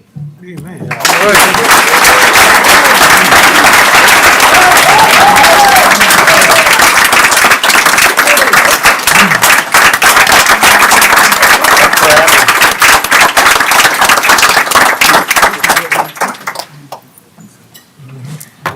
Like I said, I like to brag on my babies, but when you guys support alternative education, that's exactly what you're supporting. And I know this administration and this board fully supports alternative, and we really appreciate it. Like I said, we gave that presentation at our last family council meeting. We have one coming up next Thursday, and our students are presenting their Black History Fair. So all are welcome to come to KDBA for open house style Black History Fair next Thursday from 5 to 6. Thank you for your time. Thank you for your time. Have a great evening. Thank you guys very much. Normally I follow you out and talk to you a little bit, but I can't because I have to do my job, but I'll be by tomorrow to see you. Okay. Okay. You didn't even ask for any money or anything. No, I didn't. Yeah. No, but when you could have had whatever. I know. It's coming. Yeah, I know. I know it's coming. That is one of, it just, Dr. Jacoby will tell me when I start to get kind of bogged down, I'll go visit the AVID classrooms, and it's and all any classroom in our district, and it really does. When you see what our kids can do, it's pretty amazing. So now I'm going to talk to you. Just you had asked. We talked about doing a pilot for some materials for math. Math is one of across the country and within our district was impacted pretty significantly by COVID. And so so what we wanted to do was kind of look at the materials that we were using, because we knew the program that we had before, it was really clunky to try to use it in a virtual environment. And we knew that we wanted something that would really help us kind of move forward and kind of fill in the holes that the kids had received. So we have several schools and several teachers piloting a program called Eureka, and this is going to be, there we go. Okay, this is just going to be very quick about it, because that was what I was tasked with, was to talk a little bit about it and the impact that it was making. So, so these are the folks that are on the committee. They represent multiple grade levels and multiple buildings. And lots of folks, we invited anybody that was piloting to be on it. And there are people that kind of pop in and pop out depending on their schedules. So these are the folks that are on there. And then these are the grade levels at the buildings that are piloting Eureka. So you can kind of take a look there. Edison, Garfield, and Mead Park are piloting district-wide or building-wide, as is Southview. Liberty, grade 2, second and fourth grade. Mark Demon, second, third, and fourth grade. Northeast has 2 second grade, fifth grade, and sixth grade.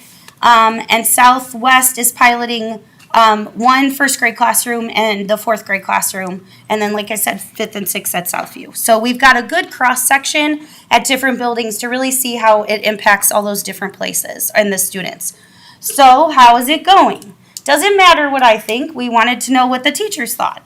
So what do teachers report as the pros and cons with Eureka? What is our data saying? And what is the committee considering? So this is kind of what the rest of the PowerPoint will be about.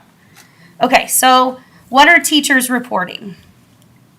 We really looked at, we broke Eureka into 4 different areas. We looked at the materials that they supply for us. We looked at the technology, that the technology piece of it, like how does it work for students? How does it work for teachers? The support that comes with implementing a program, a math program, and then the overall, like how the program is all, like how everything works together. Okay, so the materials, you can kind of look up there, or either side, and see the pros and cons. And this will be, there's so many parents in here tonight. You will love, if you haven't seen them yet, you will love the homework helpers, because that was a weakness of Envision, the series we had before. It didn't, when things would go home with the kids, it was hard because it didn't really explain how we were teaching them in the classroom. So the homework helpers are written specifically for parents to use at home to help the kids if they come home from homework, and we've heard really positive things about those. The consumable is student friendly. What that means, it's very easy for the kids to use. It's also very easy for them to rip things out and to write in. And we really like it because there's no sales tricks. Everything that you have with Eureka, you need. They don't send us all this extra stuff to make it look fabulous and enticing. They give us exactly what we need, which is really nice. It's not glitzy. It's not colorful and pretty like some of the other series that we have, but we could probably live with that. The problem-solving workspace in certain areas is a little bit small, but we've already got some workarounds for that. But there are a lot of books. The kids have, I think, 9 books in a couple of the grade levels, 9 different math books that they use, so we don't love that.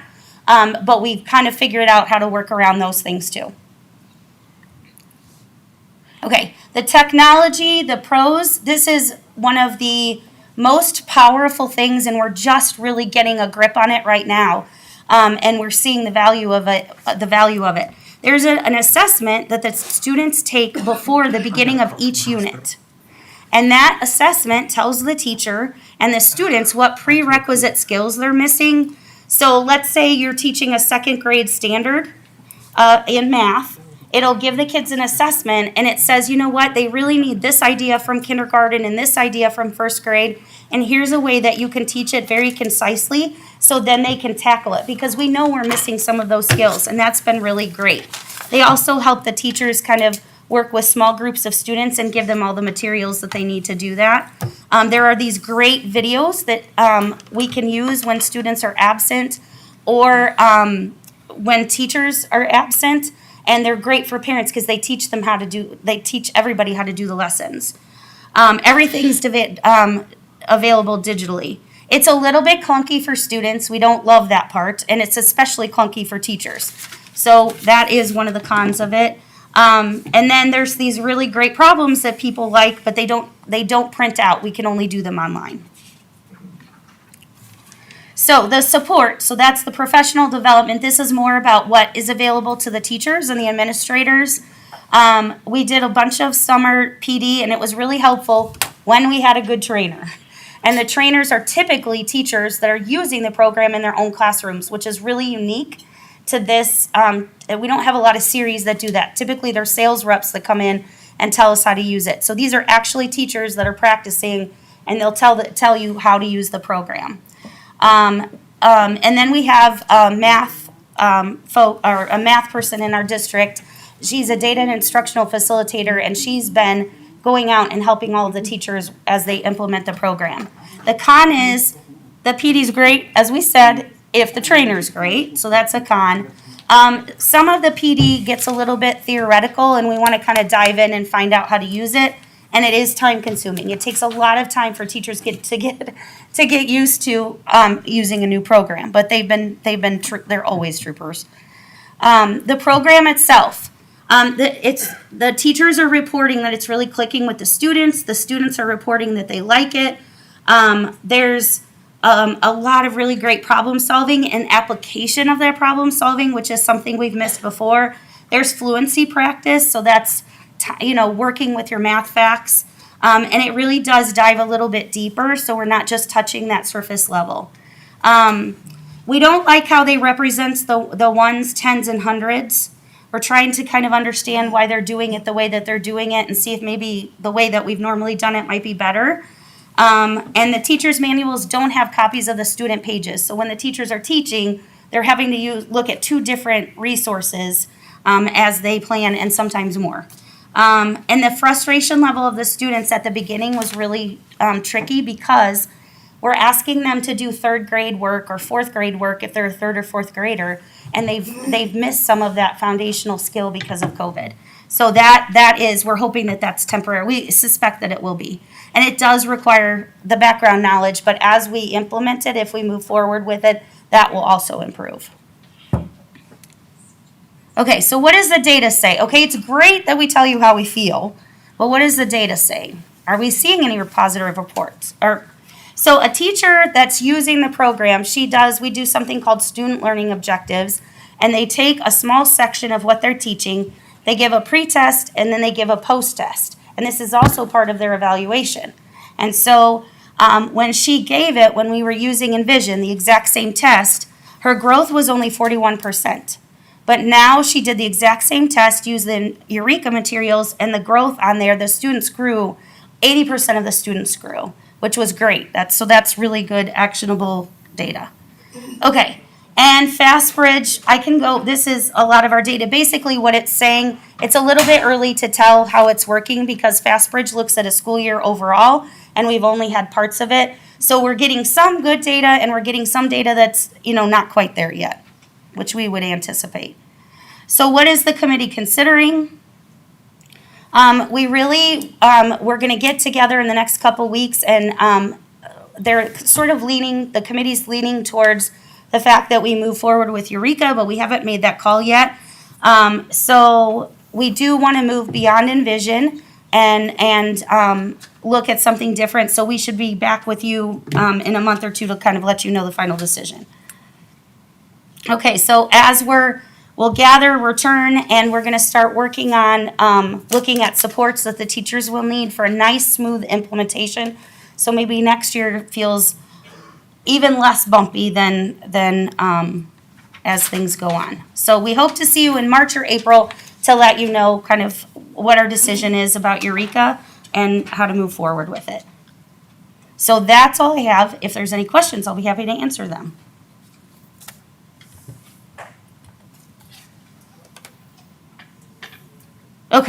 Okay, then I have the next thing. Okay, which is a new course offering at Danville High School. This is a first reading. It's for a music technology. It'll be a year-long course. And what's unique about this course is it's going to teach the kids how to like mix music. It's not them just performing music. It's actually getting in there and almost career-oriented towards music. So we'd like you to consider adopting for a first reading, adoption of this course at the high school for next school year. Can I ask the question? Who teaches that? Is it one of the current music staff? Or Yes. A combination of Yes, them? there's a class that isn't as full as it needs to be, so it can be combined with another class. So we're not going to get rid of anything. We're going to kind of combine those two classes, and then there will be a spot for a teacher to use this one, so it doesn't require another teacher. Thank you. And it's a great need it's really universal. Like it'll resonate with a lot of students. What class are you looking at combining it with? Did Mr. Bretz leave me? I believe it's a chorus class. It's combining two chorals Yes. and one choral that are very, very low enrollment. And then that opens up the one section for this music technology. Yeah, so they'll still get that class. It's just there won't be two sections of it. So There'll be one, and everybody that wants to take as it the can. instructor for this. then. Pardon? Mr. Thomas then would be the instructor? I believe so. Okay. Yes. So is this going to be open to 9 through I'm sorry. 9 through 12? 9 through 12. I believe so. There's an application process to it. You have to be really interested in doing this kind of work because it is very different than a normal music class. But yes. So how often can they take it? If I take it as a freshman, am I done? It's an elective. Oh, okay. Yeah. One semester? Actually, it's 2. It's 2? Mhm. Okay, thank you. Mm-hmm. I like it. Me too. I'm excited about this one.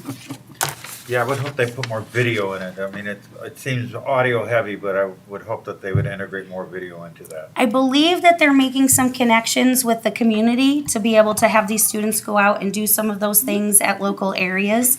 So yes, but that's a good point. We'll The see if we idea can- is also to provide internships and expand it based on the interest with the students. Our new auditorium is going to need students to understand sound, video, all of those components. So we're starting out small, seeing how we do, but our vision is that absolutely this could be something that our students learn how to do a lot more technical background pieces for musical production. Totally agree. Wish I could take the course. Mhm. Seriously. I Come mean, on I saw down. that. I wish I had that somewhere. Mhm. Wish I would. All those things sound absolutely terrific and great for a musical career or education later on. Okay, 7D.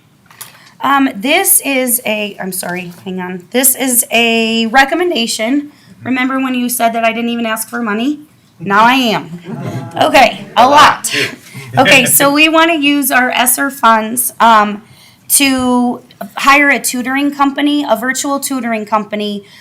We vetted it, we've looked at it. It's quite impressive, and we've got the money to kind of try it out. We want to try it with our older students and see how successful it is. And if it is, then it might be something we'll continue to implement if it's not too cost prohibitive, but we just want to see the benefits of it. So we're asking for $131,000, $376 for a 12-month license. And ESSER funds will be used for that, and we are required in ESSER funds to use quite a large chunk of it for remediation, like academic remediation for COVID. May I have a motion so we can consider this, please? So move. Second. have a motion and a second. Any questions or comments? I had a question. As I was reading this, because I'm very Thank you. concerned about the tutoring aspect and how they get this information to that person. I was really interested in the essay writing because we really need to work on that. And I wanted to say to the KDBA students, I got to get out there because I have a program, and Dr. Geddes, we talked about it. Right now, we've got 15 high school students enrolled in it. It's called CAPS, and it is to help students getting ready for college. But the biggest part of it is the essay writing. And I was excited about this when I was reading it because it has that component where the student can send their essay. So it's actually through the teachers, and this is the part that we're going very slowly with, and we want to try just the student part of it first because it requires some work on the teachers, and that it's just, there's training, and so we're going to take that part slowly. But basically, the teacher uploads the requirements, and the students can submit their essays. And then through text messages, or a chat feature, they work with the company with a trained teacher, a certified teacher. And the nice thing is the teachers never give them the answers. They give them feedback. They use the Socratic method, which is an AVID strategy as well. And so the kids learn as they're going through the tutor. It's not somebody telling them exactly what to correct. So, and they do that with all of the pieces of it. And we demoed it to see if it really happens. They didn't know the tutor didn't know that we were teachers. And it was quite impressive. We tried to get them to tell us the answer and they wouldn't. It was pretty cool. Good. We did. We did. Okay, any I other question? have a question to a couple. I read this through and I looked it up online yesterday. So I'm sure you've thought it out pretty clearly and you probably have this answer, but is there a report that you'll get to see how many students are using it, and then not just that they're using it, but how long they spend inside it? And what subjects they use it for. There's a lot of analytics with it, which is really helpful to us because that will help us know if it's effective, if it's working, is it better for one subject than another? Are there, is it more effective at the high school than it maybe is at Southview? What students, because it does go all the way down to elementary, but we just thought it would be better to start with the secondary. So I think it'll be, that data will be really helpful to us. Do you think that's something that parents will have access to, or is it just the teacher? You know what? That's a really good question. I don't know the answer to that, but I will find out for you. And then the other thing was, I just wondered who else uses this kind of stuff, because I couldn't find anybody that's using it. It's sort of brand new. Yeah, there are. It's a newer, but Barrington's using it. There are school districts in Illinois. Barrington's the one that, off the top of my head, that we can remember. There's a lot of schools across the country, especially bigger districts that use it, and especially AVID districts. They kind of changed their process to make sure that it worked with how AVID districts work. And then do you know if they have an evidence-based report that shows its use?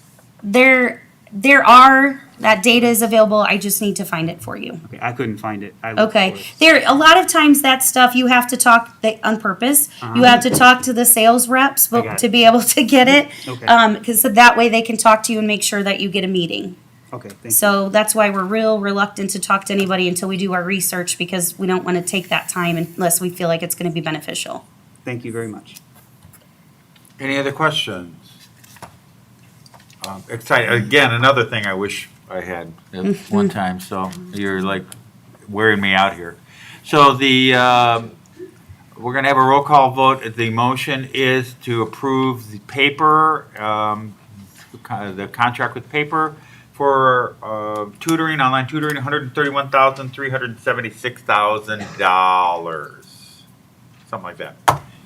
Roll call vote, please. Mrs. Carey? Yes. Mrs. Schrader? Yes. Yes. Yes. Yes. Yes. Yes, motion passes 7-0. Thank you.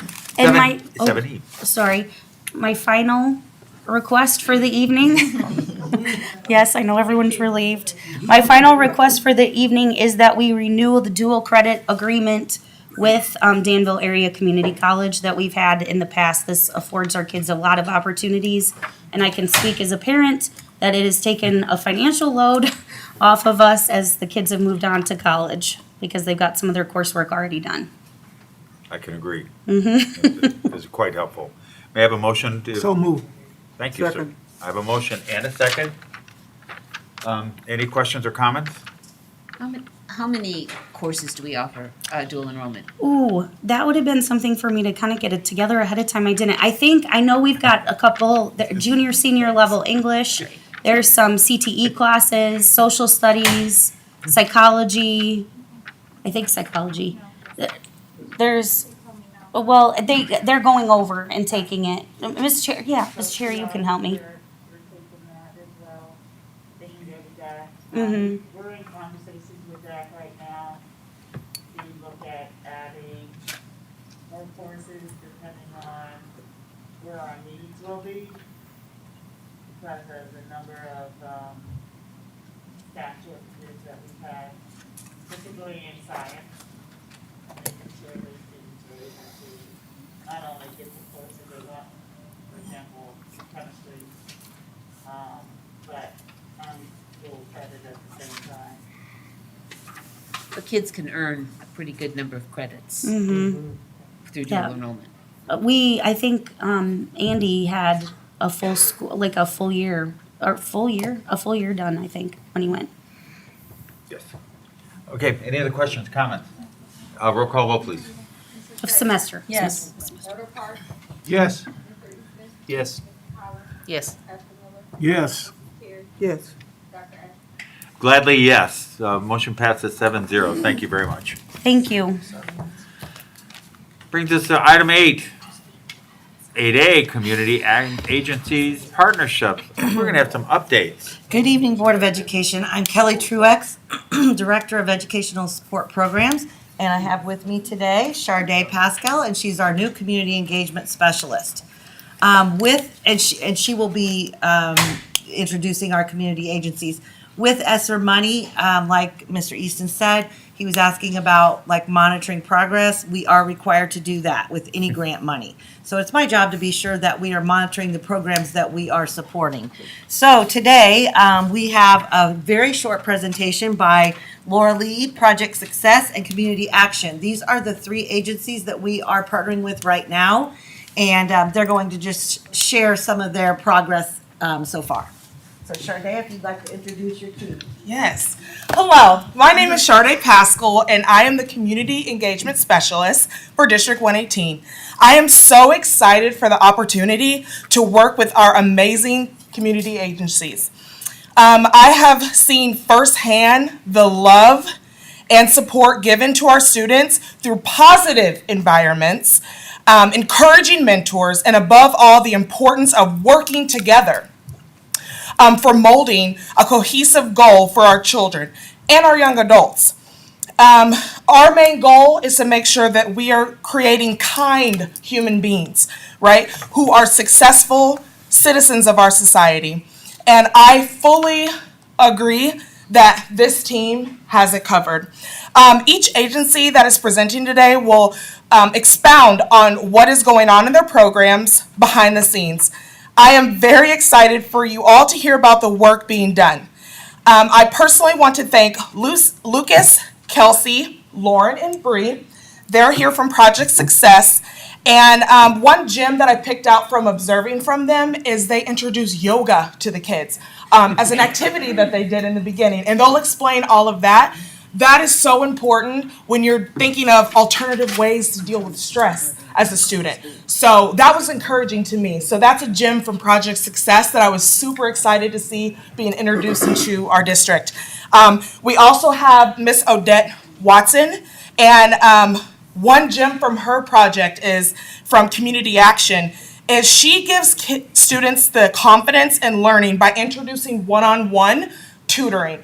And a lot of students, when they come, because of being in school or out of school or whatever it may have been, They are getting that one-on-one attention from tutors. I went and I was so amazed to see actual sheets of multiplication sheets, like what we did when we were younger. Like they're actually doing those things, and they're definitely making sure that the students are taking the basics. And I love that with that program. And then the last group that I want to thank is David Groves. He works with the Laura Lee Fellowship every evening from 5:30 till 8. And he also has a team at DHS for lunch groups. They travel to Northridge for lunch groups. They're also Southview for lunch groups for mentoring.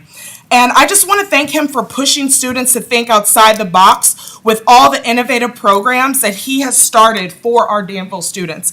And I can't wait for them to explain to you what the things that they've been doing as well. I could go on longer, but I know I don't have that much allotted time. And I just love seeing the positive influences that these community agencies have given to our students. And I'm going to let them talk for themselves. Thank you.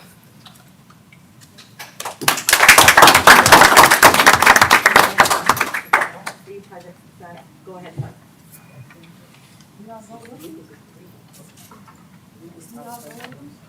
Come on in. Sorry, Lucas. Don't be shy. Okay.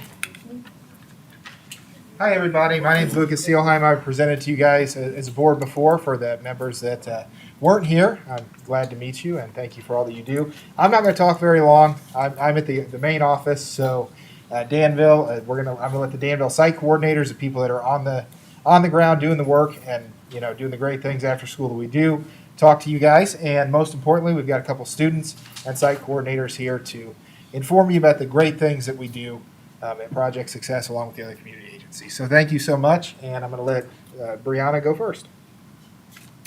Hello, my name is Brianna Buchanan, and I've been working with Project Success for almost 2 years. Since we have begun our curriculum with the funding from the school district, many amazing things have been able to be established. One of the fan favorites in our program is Photography Club, because the students love to be engaged in art, take their pictures, and record what we do in program. With your funding, we have been able to start an advanced art club where we introduce the students to journalism as well as furthering their photography and videography skills. We also plan to start a beginners club for our students, for our 2nd through 4th graders to learn basic sewing skills using needle and thread, and other clubs for students to learn pottery and 3D art using 3D pens.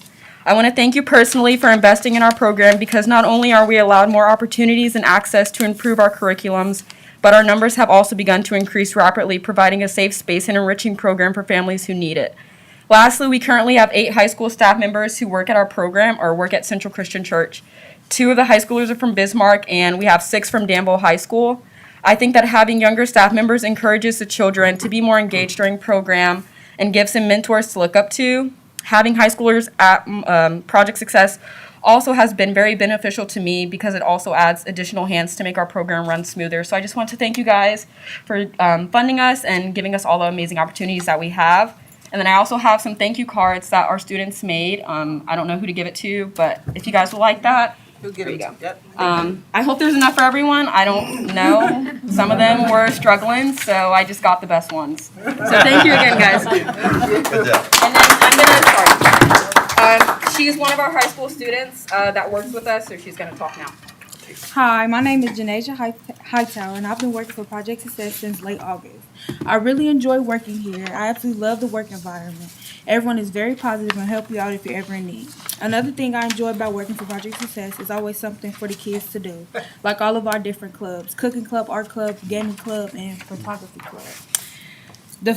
And also the family events. I love the kids, even though the kids are often like Sour Patches, sour then sweet.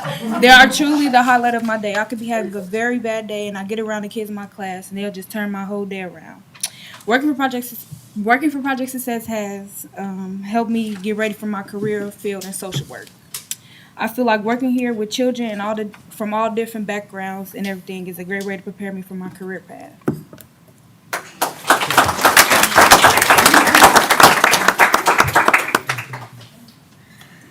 Good evening, everyone. My name is Chardonnay Hillsman, and I am in the 5th grade. I have been going to Project Success since I have been in kindergarten. I love going to Project Success because the staff help everyone with their homework also. We go on field trips, and we have such as art, drama club, and cooking club. I look forward to all the new clubs that are coming to our program soon. Thank you.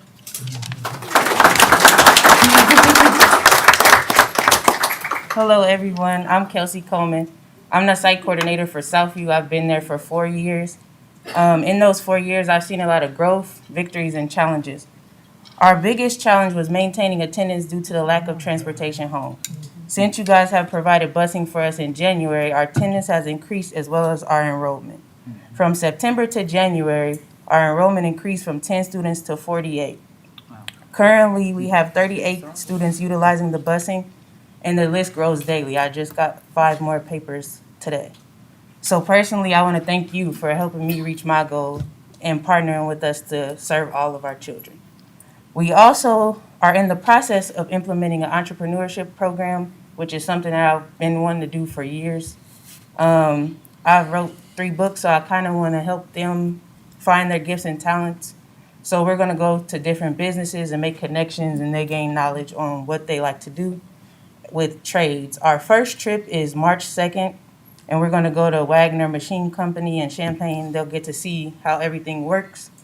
And then we have some more scheduled at barbershops, photography studios, music studios, and other machine shops. And then we're going to go to DAC and look at the automotive and technology department.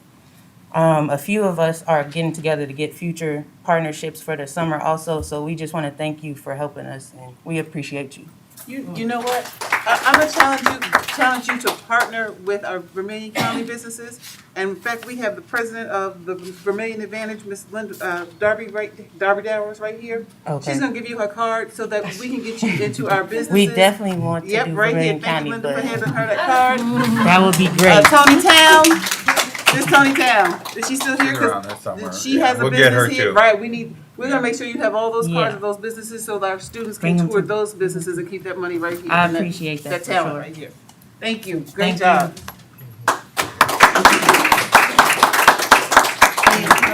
And Laura Lee.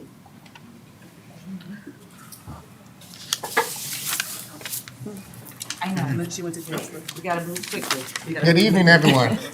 I won't take up too much of your time. I actually brought my scholars this time to do all the reporting.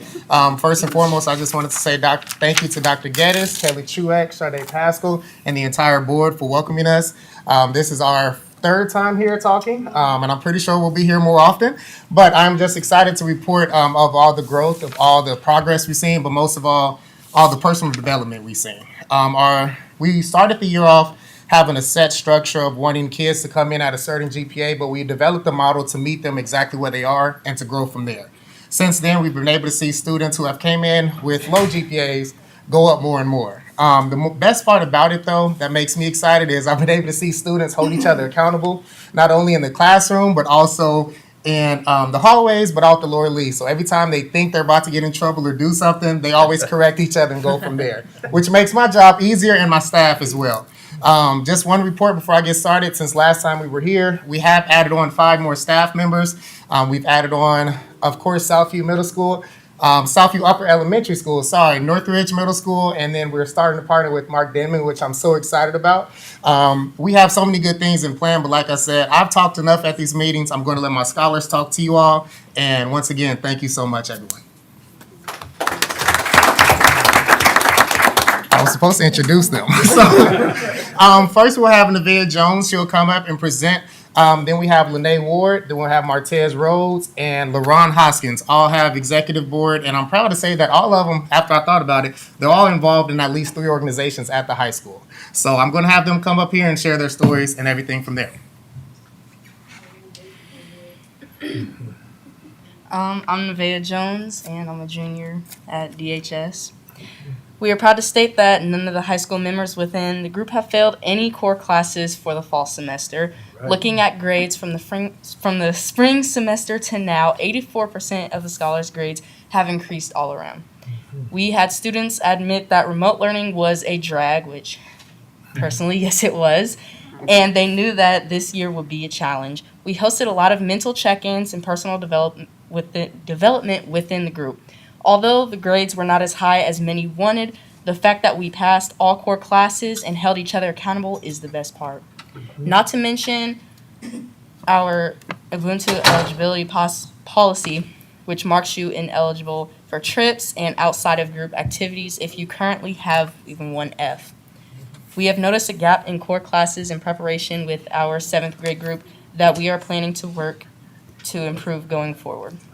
Our one plan is serving as a personal mentor to our 7th graders and involving the family as much as possible. All right.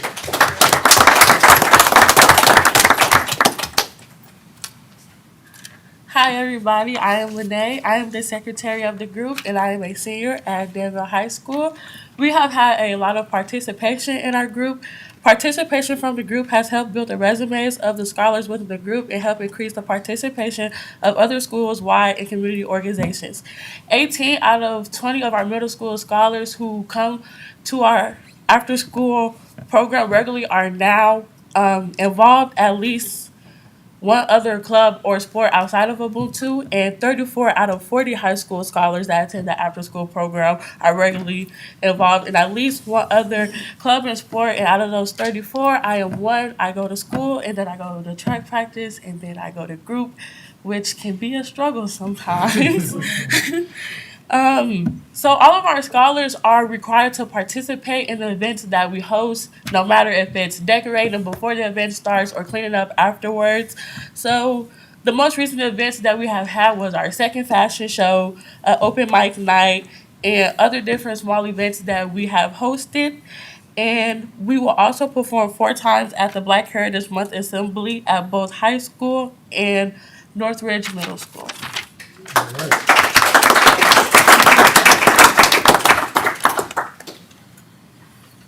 How y'all doing? I'm Martez Rhodes. I'm a senior at Danville High School, and I am the president of Ubuntu. Group attendance at times could be difficult due to multiple events and involvement. However, our school attendance has increased. We are not a perfect attendance rate, but hold on now. But after several scholars, we have noticed 92% increase in school attendance from the members within group. Comments mentioned the survey that we had. I've built a better relationship with my teachers, so it's more enjoyable to attend certain classes. And another one is, I know that if I don't show up, someone from group will tell the staff, and I don't have to get in trouble. So we definitely get to school. Thank you.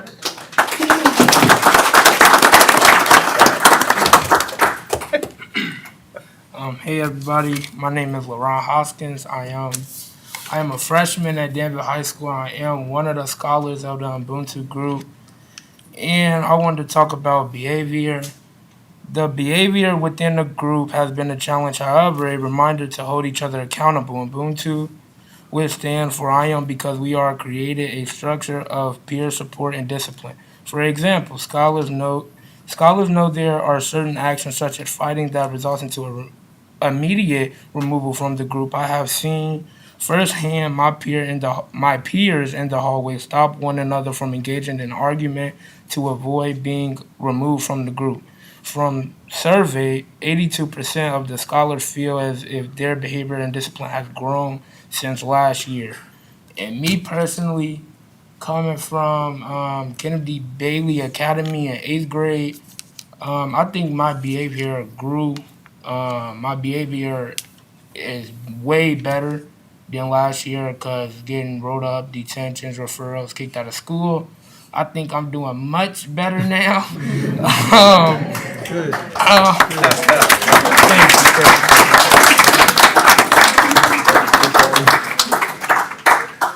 So once again, we just like to thank you. We will be back in a few months, hopefully, to get our summer programs going. One thing I'm most excited about with one of our summer programs is creating the student athlete experience. So actually teaching students the student part of student athletes to carry forward, to actually understand what it means to go forward, and actually understand to go to the next level. And last but not least, we do have 2 of our staff members, Ms. Tierra Brown who's starting something with our kids that I feel is amazing because the kids are learning to advocate and speak for one another, and they're starting a Fight For Me committee that would actually allow them to come together to speak out for students who may not have the voice that our students have developed. If you know me, I'm personally outspoken. My scholars are becoming outspoken, but the best part, we're raising generations of people who I know that will help the community, but also come back to the community and help the next generation. Amen. So once again, thank you, and I'll see you in a few months.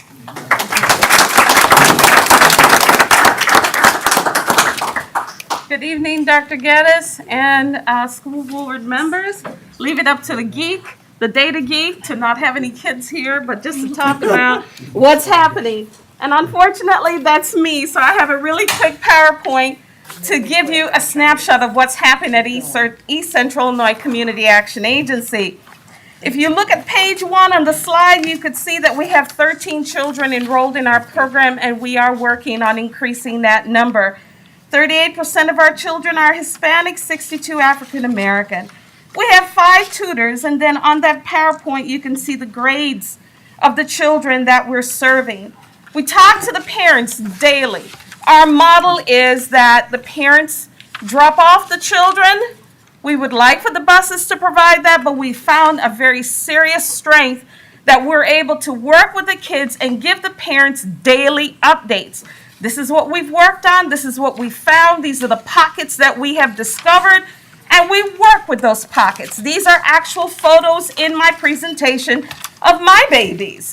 So my babies are 2nd, 3rd, and 4th, 5th. There's a 6th grader in there, and then there are a few high school students in there. So you can see the parents were asking for some math only based on the grades, and this is a chart that is. Let me look at yours real quick here. No, just flip the page here because mine isn't numbered, but yours is. So this is slide number 3. And you will see that they're, according to the grades, K through 11th grade that we're serving currently, who asks for math, reading, or math only.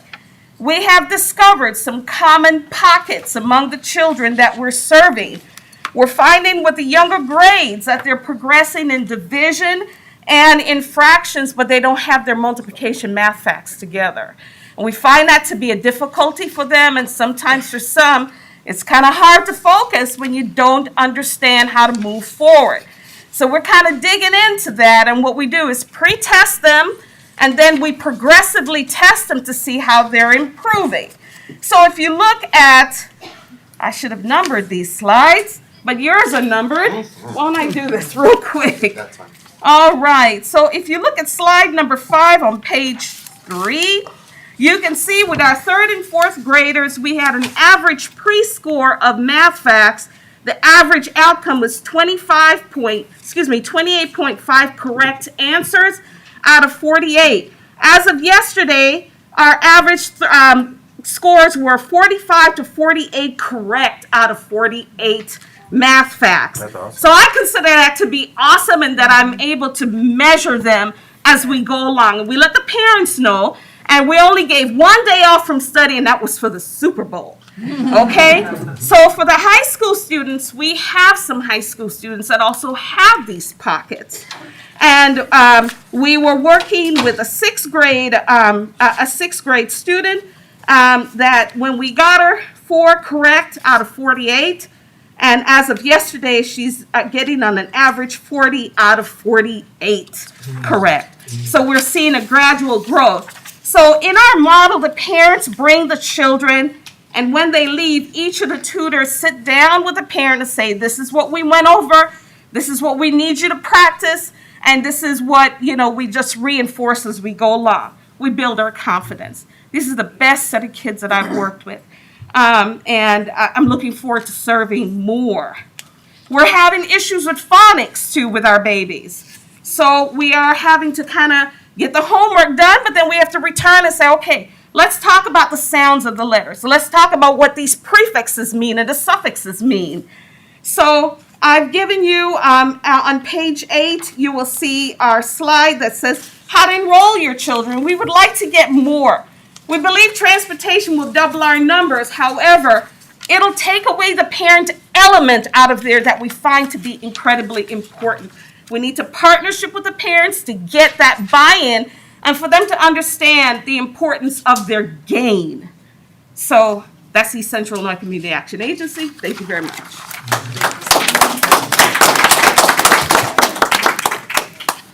Thank you to all the community agencies for their presentation. Their monitoring actually exceeded my expectations, so my monitoring report to the state will be very easy. The next thing on our agenda, I think this will be an easy one. Laura Lee would like to extend their comprehensive after-school program to include Mark Demon at no cost. They will include up to 40 students during their after-school program time at no cost. That will be, there is an addendum to the service agreement already approved. So it's my recommendation that we partner with Laura Lee and Mark Demon. May I have a motion for that recommendation, please? So moved. Second. I have a motion and a second to approve the agreement with Laura Lee and Mark Denman. Any questions or comments? Seeing none, roll call vote, please. Yes. Yes. Yes. Yes. I'm on the board of Laura Lee, so I'll abstain. Yes. Yes, motion passes 6-0, one exemption. 8C.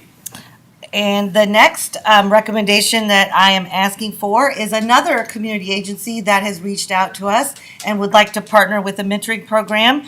And it is called It Takes a Village, and it's with Pastor LaStan Hoskins. He is going to give you a little bit of information about his program, and then we will discuss like the service agreement and the fees.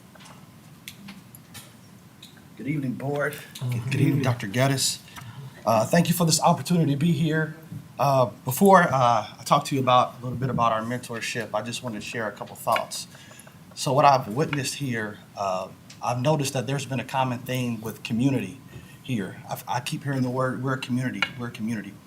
And what I've witnessed and what I've observed is it's been saddening and disheartening to me because I feel like there's been a lack of respect for one another.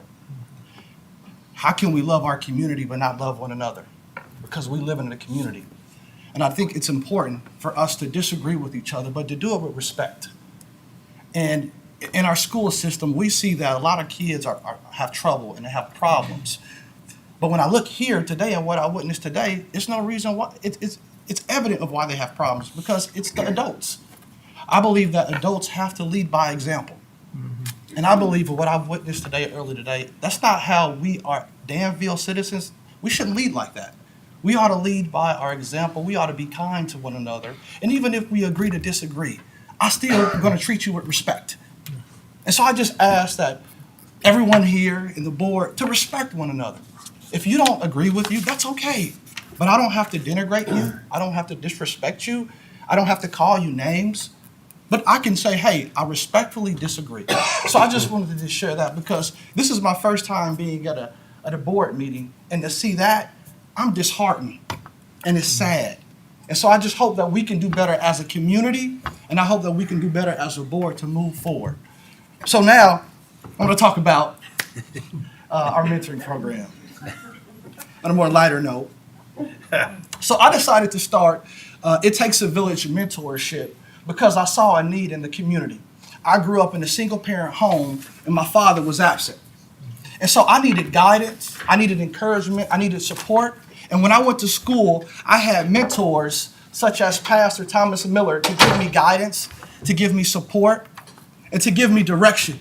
And I was able to succeed in life. And that's why this program is so important, because a lot of kids don't have the guidance, they don't have the direction, they don't have the parents there helping them.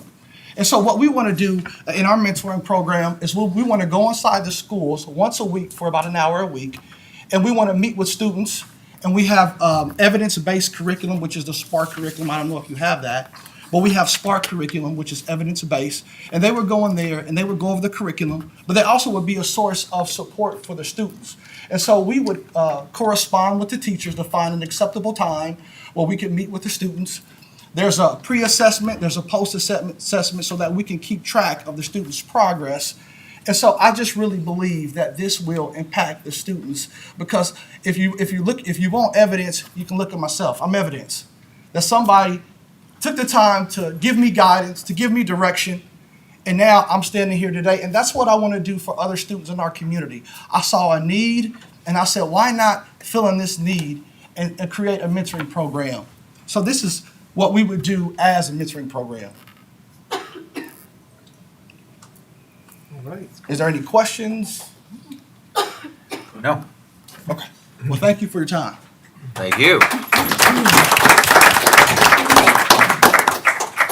As you can see in the service agreement, It Takes a Village Mentoring would have the provision of a program for up to 50 students.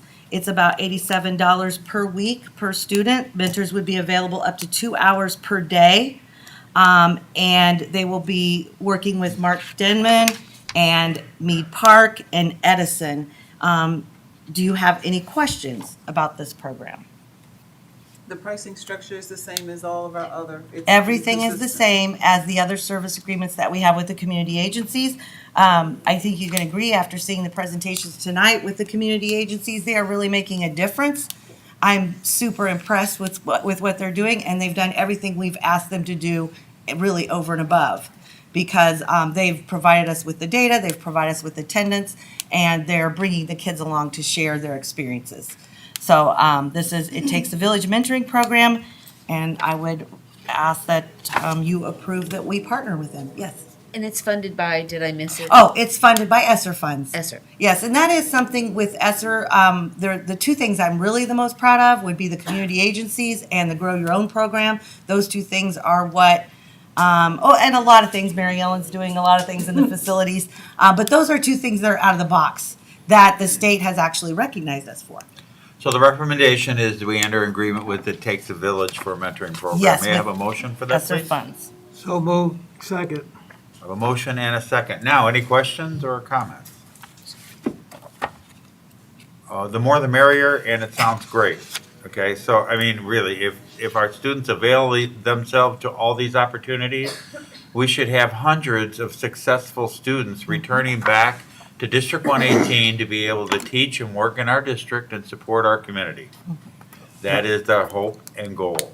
I just wanted to add to that because I don't have any doubt the more that we have these programs, it's going to do so much more to help our teachers because we have so much issues within the school with, the students not being in compliance with the rules and regulations. And these programs are going to help.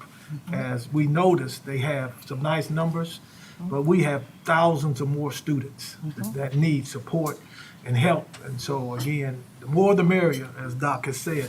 And I know this is going to help our administrators, our teachers, and it absolutely will help the parents to know that there are people in our community that care enough to take out their time to mentor our children and give them direction.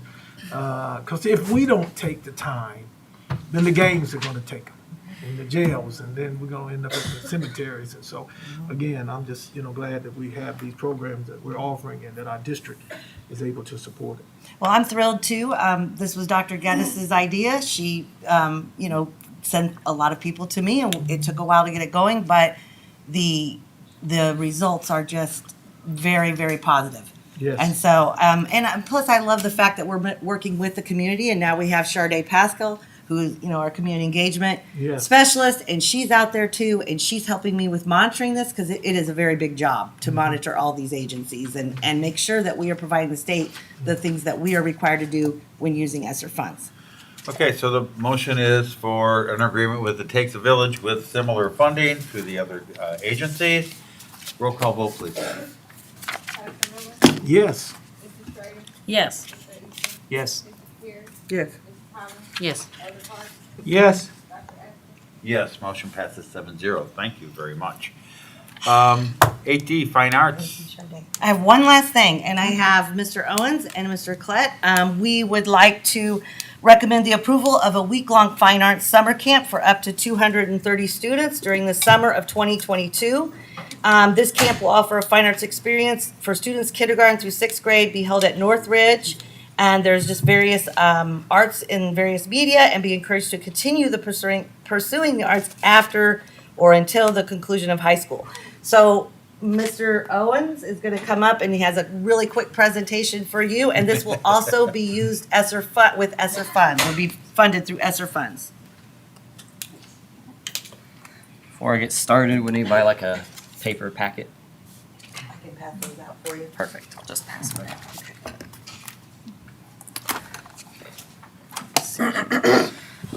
Good evening, board and Dr. Geddes. My name is Mr. Owens, and I'm the music teacher at Mead Park. Just a few context things before I get into the summer camp. The website that you're seeing up on the screen is the website that we would use kind of as the central hub for this thing, so we can talk about that more later if you like.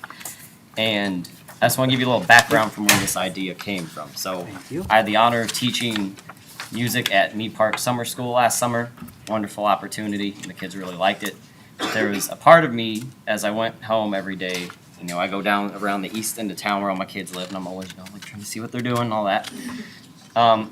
And they're out doing their thing, but I just couldn't help but think, you know, I got the kids that came to summer school, but what about all these other kids all over the town not doing anything, especially not doing anything musical, because that's what I do. I love that.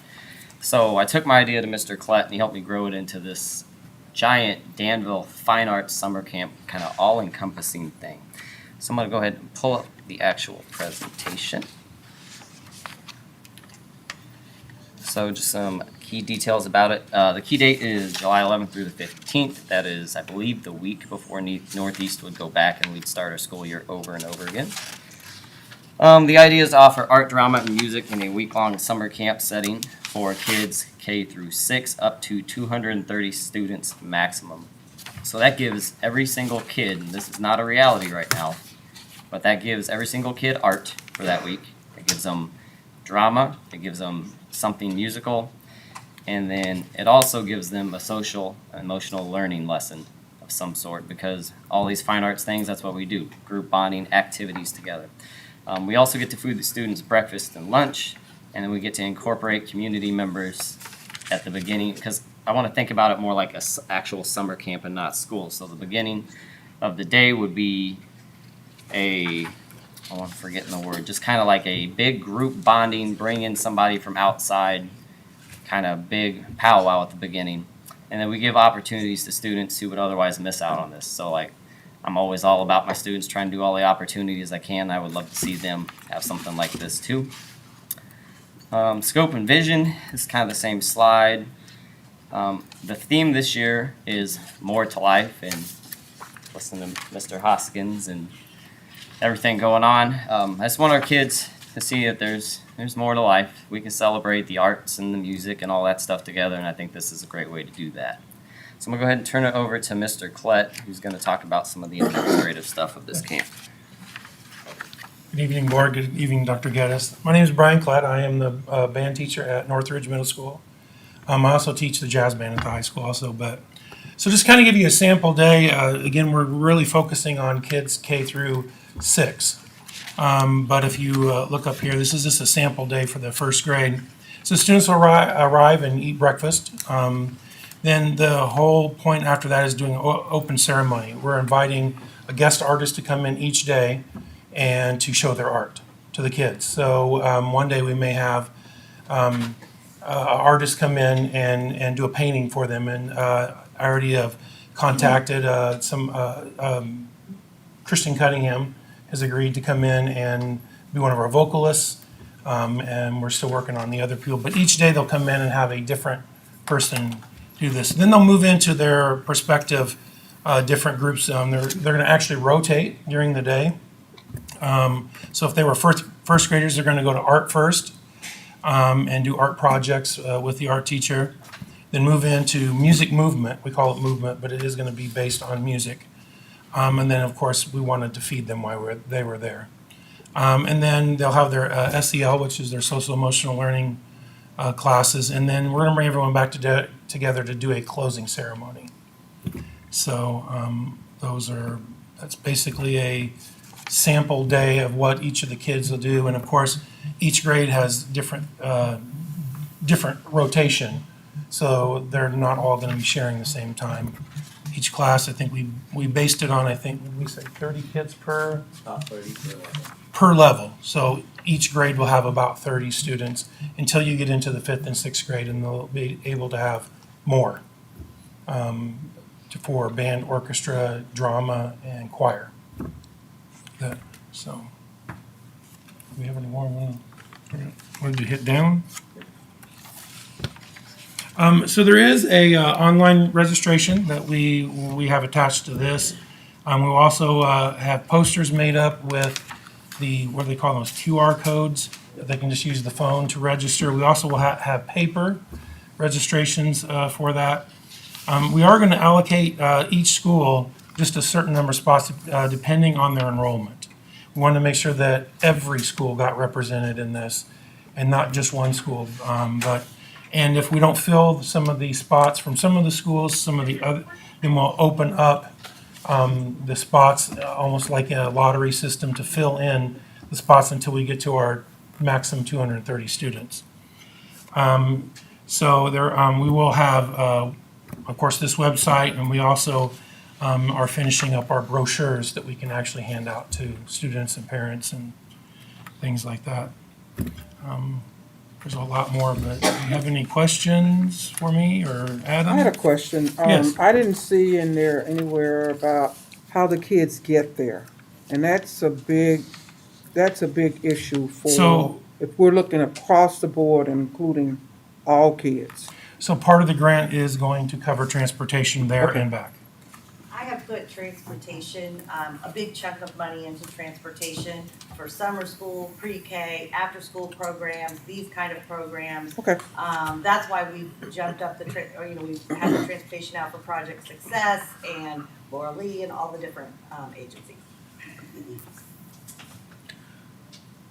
So we have a recommendation here for the Fine Arts Summer Camp proposal. May I have a motion for? I move approval.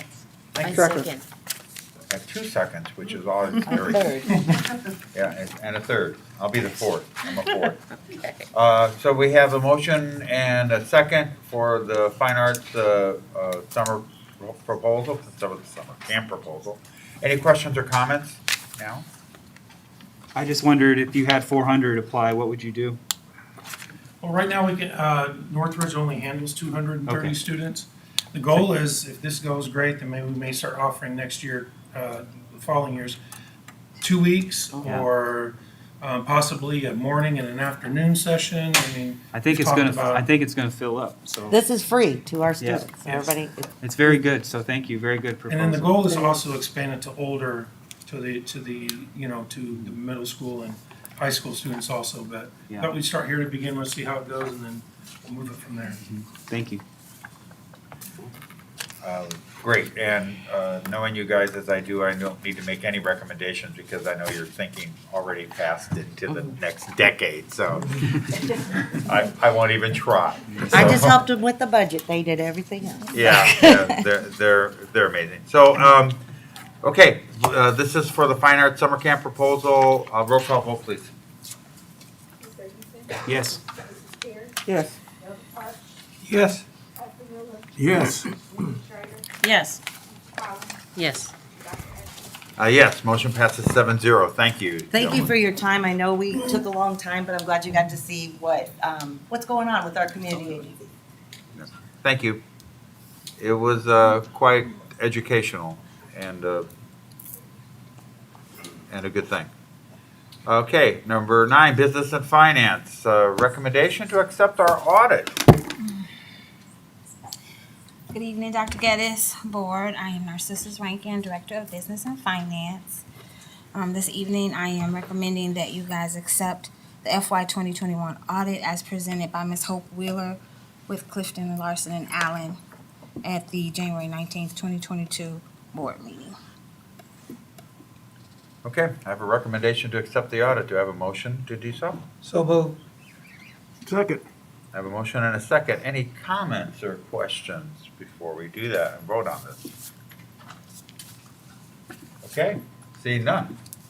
I have a roll call vote, please. Yes. Yes. Yes. Yes. Yes. Yes. Yes, motion passes 7-0. You now accepted the audit. Thank you. Thank you. Okay, brings us to item number 10, buildings and grounds. We've been waiting all night for this. All these people are here just for this. No pressure. No, thank you. You better tell them what they want to hear. Okay. We'll make it happen. That's good. I like Good evening, Board. Dr. Geddes. Tonight I have two things. First being the Food Science Lab at Danville High School. We received 4 bids for that, and the low bidder was Commercial Builders of Champaign. They came in at $260,300. And I'm asking the board to proceed with that project, so I'm recommending that we hire them to do the Food Science Lab at Danville High School. Great. So your recommendation for the science lab renovation is for $260,300 for a commercial builder. That we accept. That's correct. And this is the food science, not the science, because that's.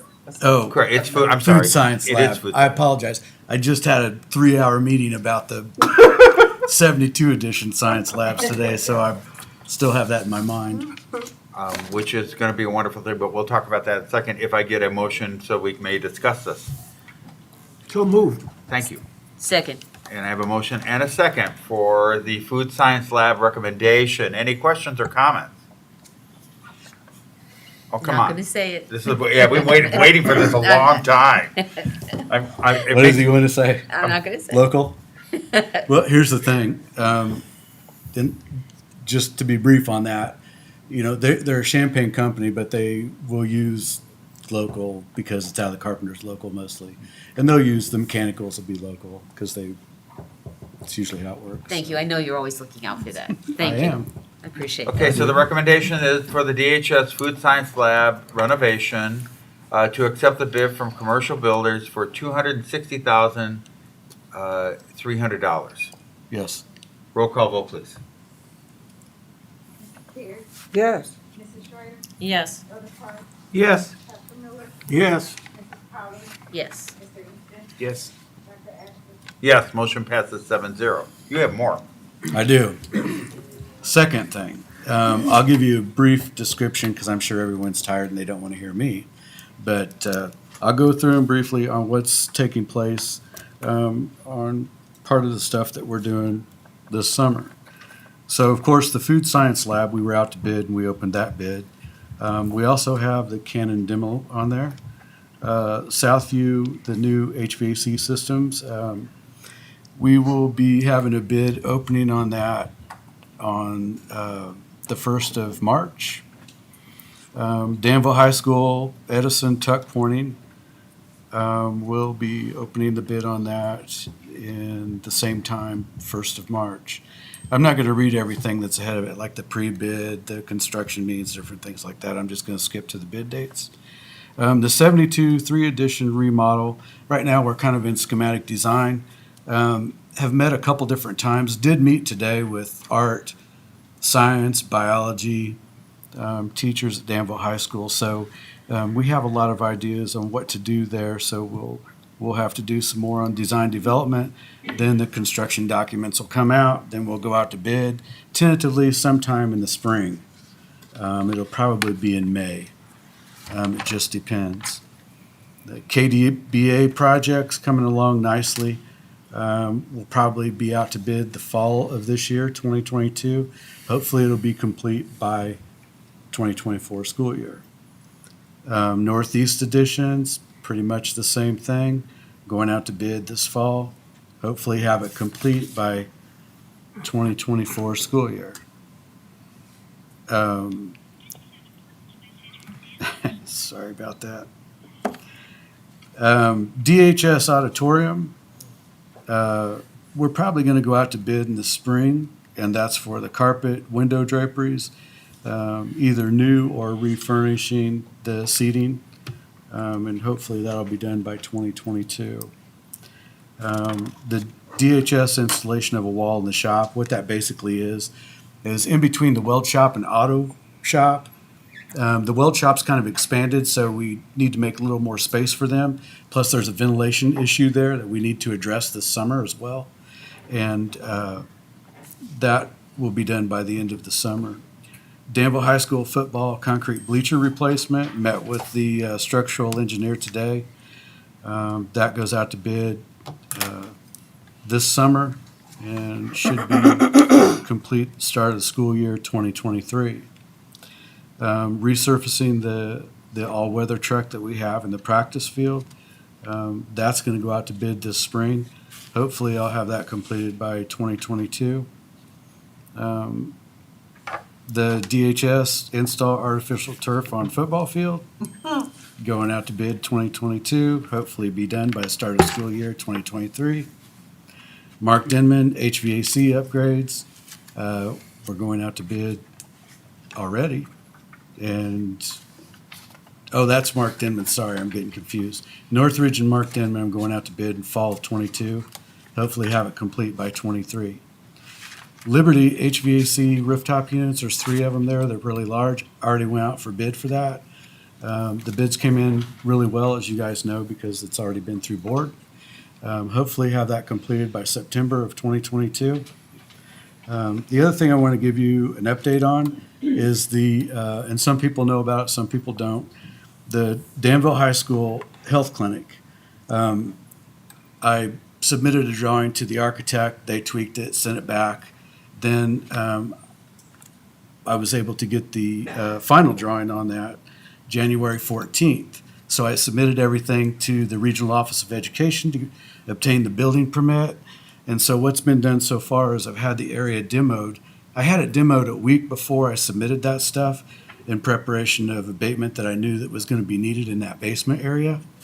And then after the abatement, we started cutting up the floors for plumbing, jackhammered those up so we could get the waste and vents beneath the concrete and bring the water lines from up above. So we also started the electrical at the same time and data drops. So as of 2/10 of 22, we were hanging drywall, which this is really quick actually. So our guys have been working on that really hard. They should have the drywall finished and hopefully be painting Friday. And we'll be hanging grid, ceiling grid, probably Monday. I'm still waiting on lead times from the medical equipment from Southern Illinois Healthcare. I did have a conversation with them early in the week, and they're telling me that it's going to be sometime maybe in March or later. So I don't have a definite on that from them yet. Some of the ESSER money, which some people are familiar with ESSER money, what it is, what you can do with it, what you can't do with it. I'm fortunate enough to be married to the person that handles the ESSER money. So there's a lot of rules and regulations with that money, I'm just telling you. So, it's used for a lot of different things, but can't be. But I will tell you that some of the ESSER projects that we've already completed that are done is we had 2 old boilers at Southwest. I say old, but they were 21 years old now, but they were not in very good shape at all. So they were replaced with 3 new high efficiency boilers, and we also replaced the chiller, and we put we put drives on all the motors and air handlers and changed all the valves and stuff in that building. So there used to be 3 boilers at Danville High School, 4 boilers at Danville High School, sorry. And we now have 5 boilers at Danville High School. So this summer, I've already gone out to bid for a new chiller for Danville High School, and it's going to be replaced, and it should be completed by the end of the summer. Some of the other projects that we've been working on, kind of on and off, that we've completed, some of these are completed, some aren't. The Danville High School auditorium sound and lighting, as we all know, that's been a struggle. Clearly, we've had issues with obtaining the equipment, the riggers. They've been pulled on and off other jobs due to COVID and different things of that nature. They're running behind.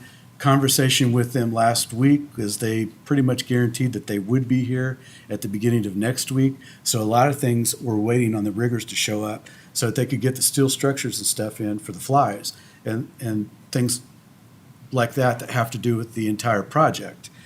Some of the electronic stuff that we ordered at least a year ago are supposed to be arriving in April. So I have high hopes to still finish that in a timely manner. It's been a struggle. There are very, very few companies that do this at this caliber of what we're putting in at our school. So it does take time. And I know that their scheduling's been messed up as well. So it's been a lot of really tough conversations. I don't really want to go into them too deep, but I'm sure we'll get it taken care of really soon. Right now, we're doing a little bit of remodeling at the Jackson building. We're updating some things over there. I'm planning on going out to bid in 2022, the summer of 2022, for Liberty's electrical. Currently at Liberty Grade School, we have old panels, electrical panels in that building. They're outdated. We can't even buy breakers for them anymore. I mean, there's not even any on eBay anymore. So we're kind of, if we have any major issues, we're kind of at a loss there. So I want to get that taken care of right away. As far as the desk for the district, I do have a delivery date on that. Danville High School, we should have 4 trucks arrive at Danville High School at 6/21 of 22 and 24. Southview, it'll be the 27th and 28th. It'll only be a couple of trucks there. In Northridge, it'll be the 30th of June and the 1st of July. The backboards for Danville High School gym. That project started over a year ago. Some of it's complete, some of it's not. The painting and the repairing of the roof and, the stuff that we did in there, we were able to get that done. But we're actually replacing the goals in that gym itself. And they were ordered over a year ago, and we just received them last week, actually. Along with that, I will tell you that the field house is complete. And I think it's in pretty good shape, except for you all know about the curtains that are in the field house that hang down from the ceiling. I ordered those January of last year and have yet to receive them. I was able to receive the curtain for Mead Park for Mr. Rice's school, but I'm still waiting on those. And really, they haven't even given me a delivery date on that yet. So. The other things that are going to be happening is we'll be seal coating a lot of asphalt parking lots throughout the district over the summer, repairing a lot of concrete as well.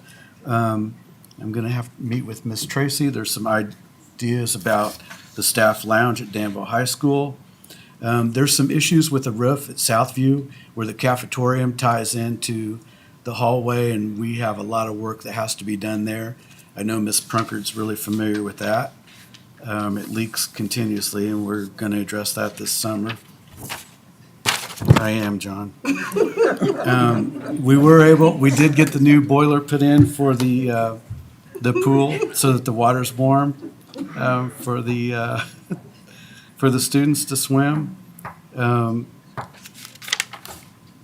Along with the Southview project, we're also adding 4 classrooms. And on the north side of the building where the parking lot is, where the ball diamond is, we're actually going to add a long canopy through there so that when the students are waiting outside or inclement weather, they're not standing out there in the middle of the snowstorm or rain or whatever. I did pre-purchase all the equipment for Southview, and in doing that, we beat a big increase in price. We saved, on that equipment alone, we saved $127,000. One of the other things I wanted to mention, because of the fact that, people need to understand what the goal is and what we're trying to do is ESSER money, we're able to use that to upgrade our mechanicals and buildings, which cost us a lot of money per year. So far, the first 45 days at Southwest after the new boilers, our energy consumption was cut $15,000. Wow. We're on a track to have that project paid for in about 6.5 years.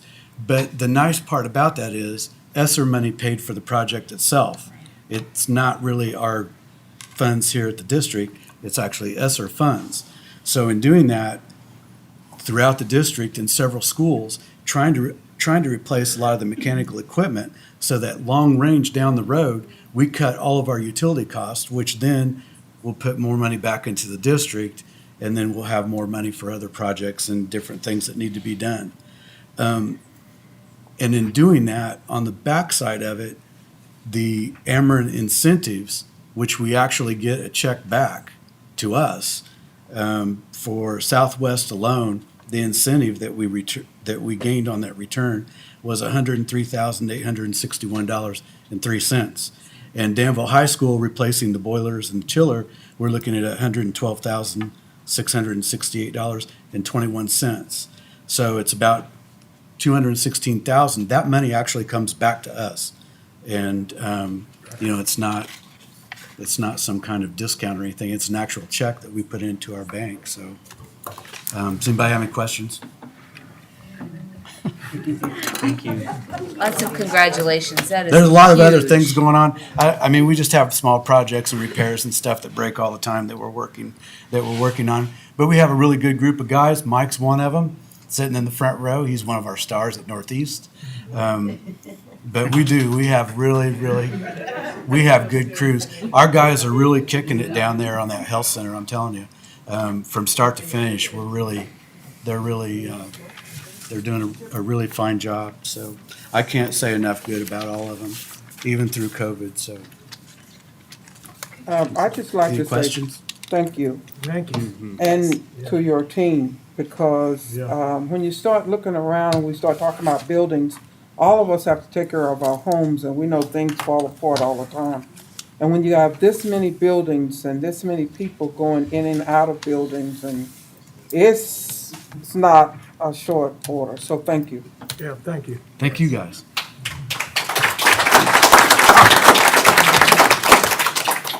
You got applause. Oh, that was good.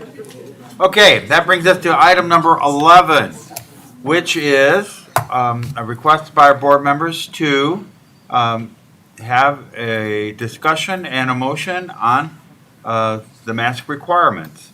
So I will leave it to the members to whatever motion they would like to make, because that's up to you.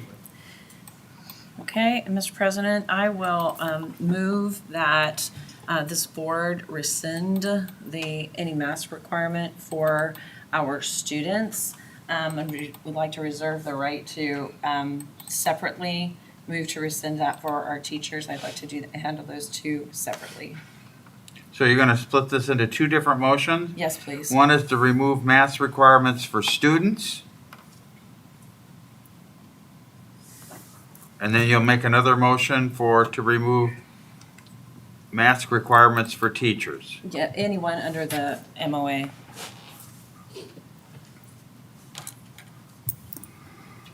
Okay.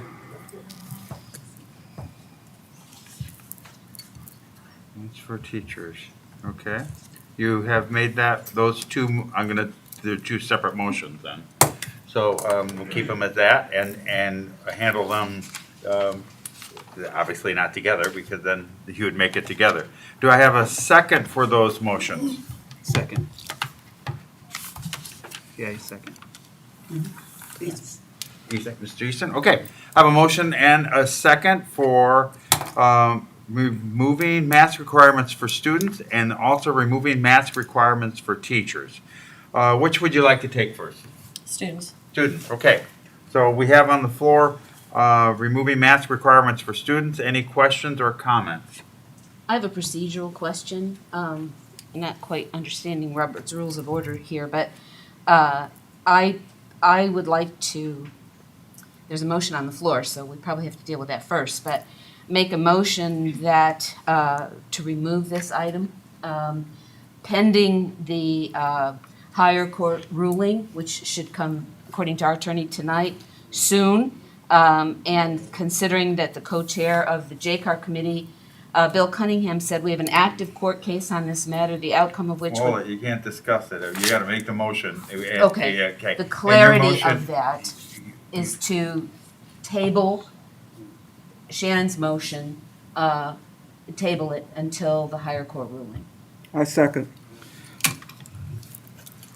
I have And two then, motions okay, on the so floor. just, so to find out for, again, Robert's Rules of Order, you want to table the motion to remove mask requirements for students, and when you have a second, and you will table this to the, The next meeting following the higher court ruling.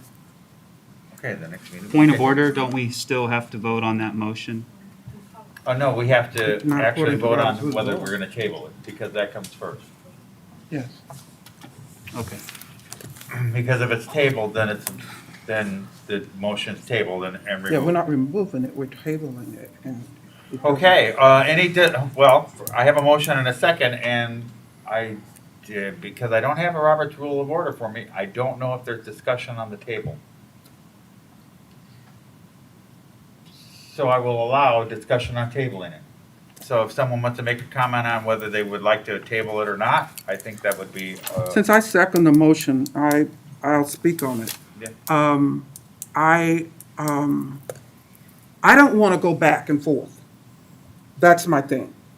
If there is a ruling that comes that says that the mandate is still there, I don't want to go back to people and say, okay, we've got to go back to this. I would gladly meet once we get the decision and do whatever we're supposed to do. But I don't want to go back and forth on this. I'm stressed. I walked out of here tonight because I got a phone call about my husband who 39 days with COVID. He is still in the hospital, going back and forth. My daughter's having to go to check on him tonight. I understand what you're saying, but I can't keep going back and forth with this. It's just too emotional. I want a final decision. And whatever this last court comes out and says, I'm willing to do whatever it says. But I just don't want, and that's my reasoning for tabling it. That's all I want to say. My reasoning for tabling it is that we get a final decision and get it over with. As a representative body, I think it's important that we have a vote on whether or not to have masks for students and teachers. I think it's important that everybody know what everyone thinks on this board, so that I can stop getting emails about things that I disagree with, for one. And for others, because the judge was pretty clear that the 10th Amendment is being violated every day that this happens.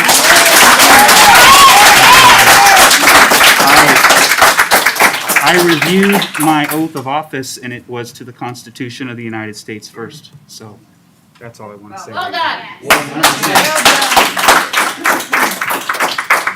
I understand that it's obviously highly emotional, and I would have to agree that if we make a ruling tonight and then the higher court rules not in the favor of the plaintiffs, then we have to make a decision again because the governor stated today that he is going to push continuing his emergency ruling. And so what the JCAR committee co-chair said, simply, as I started to say earlier, we have an active court case on the matter, the outcome of which could provide clarity for what next steps are needed.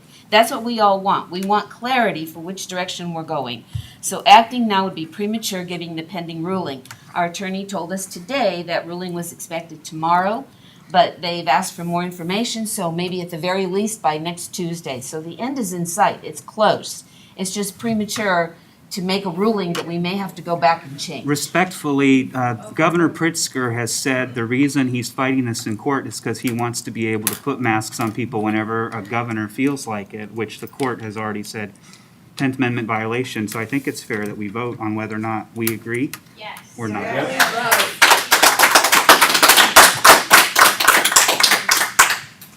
Again, this is our discussion, please, so please don't enter it. I don't mind you applauding. I just don't want shouting and editorializing, please. Okay, any other comments? Yes. This has been going on since last August. when we were wrestling with this situation before, and we had people come before this board saying, it feels like the governor's acting like a dictator. And it just feels like that. It feels wrong. And at the time, what we came to was the idea that because of the state of emergency that the governor declared, and that's a 30-day state of emergency, that state of emergency has gone on and been renewed for now 562 days. And what the judge has said, and what many of you have said, and what I believe that JCAR also was intimating, is that's long enough for the legislative process to have worked its effect. The legislature could have done something about it and elected not to. The biggest thing they did is they said, we are not going to extend the two rulings that were the basis of the authority of the governor being able to make these executive orders pursuant to his emergency powers.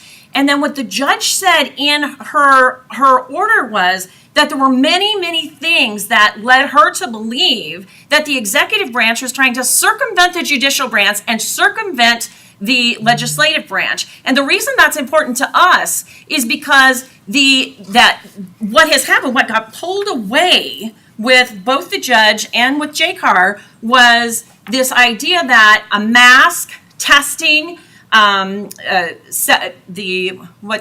vaccination, and then also the close contact separating, exclusion due to that, are considered modified quarantines. They're quarantines. And if there's a quarantine, the only administrative entity that can take care of that is the Illinois Department of Health or the local health departments. ISB, the State Board of Education, cannot do that. So there was this transfer of power between administrative organizations that the court said was inappropriate, and that it should have had legislative input. There should have been oversight, and the court used a lot of really strong language to say why that what she thought of that workaround, that attempted workaround. So now we have a situation where the governor is saying that his executive order is still on the books, and it is. But there's no authority. There's no authority for him to actually put any teeth into that order. If the governor told us that we all had to dress in purple tomorrow and made an executive order to that effect, the order would be on the books. But there would be no authority to enforce it. Does that make sense? So that's my big concern with us not taking a vote, because we cannot sit here and deny due process rights because it's due process. Mr. Easton was talking about, the constitutional rights. The due process right is what we're talking about. The health department, the state health department, and then the local health department, Vermilion County, they have a procedure for due process. You have a right to object. You have a right to object if you're masked because it's considered a quarantine, or if your child is. You have a right to object to testing. You have a right to object to exclusion. And that is built into the health department's process. And the other thing that the judge said, and we cannot bargain away or vote away someone's due process right. We can't. That comes from our Constitution, and it comes from our state constitution, and also our legislature has codified it. So we just can't do that. And the other thing is, I am very, very sensitive to the very real and horrific experience we have gone through with COVID. And my heart goes out to people who have passed. My heart goes out to people who are immunocompromised. I have lost people. I know people who have lost people. It is gut-wrenching. And the judge talked about that too. But here's the thing. The legislature already balanced it. The state legislature already balanced the fact of the pandemic and the health issue with the freedom and due process issue. The legislature told us what we had to do. They told us how it had to be. And our executive branch violated that. That is why we have two parts of the three branches of government that are saying no. The judicial branch is saying no. The legislative branch is saying no. And then we have the executive branch who's saying, I'm going to do, I want you to do what I say. I have this order here. And in fact, the language of the spokesperson from the governor's office yesterday used things like request, recommend. And it was talking, there was no must in the language from yesterday. So I do not think that it is incumbent upon us to put this off any longer. I think the community deserves to hear where we stand. And I'm sorry, a due process right should not be junior to to convenience. And I recognize if we have to go back, it will be horrible.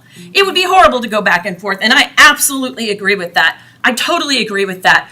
And if we voted to remove masks today and then the state came down and through the legislator said we have to go back, I would definitely say we have to follow what they say, what the state says. We have to.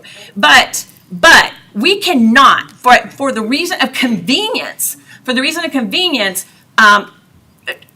to subject people's due process rights to that. So that is why I will vote no on the table, because you all and the many folks that are out there that have been extremely passionate about your freedom rights deserve to have this voted on by this elected body.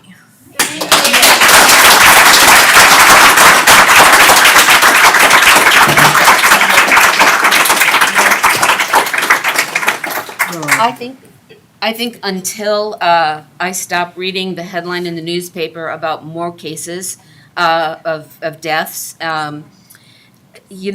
what this ruling is intended for is for each governing body locally to be able to govern themselves. Isn't that what we're all asking for? But we are ignoring where our county stands. We are 41% vaccinated. We are 20-some% vaccinated of our students. But it's not a fear. It's when we were earlier talking about the mitigations being in place, how many mitigations were in place. We're ignoring a lot of them. We're only talking about masks when there really are so many more that we're just not paying attention to. Give us So, our choice. I'm just saying that I'm willing to give you your choice as soon as it's ruled as such. We've come this far and we're so close. We're so close to be having a final decision. So what's the rush tonight? That's what I'm saying. Please. This is not the forum, okay? It is a school board meeting, okay? So we are doing the debating here, Dr. not Ashton. with the audience, thank you. Dr. Ashton, just out of principle, I think that it's fair. Mrs.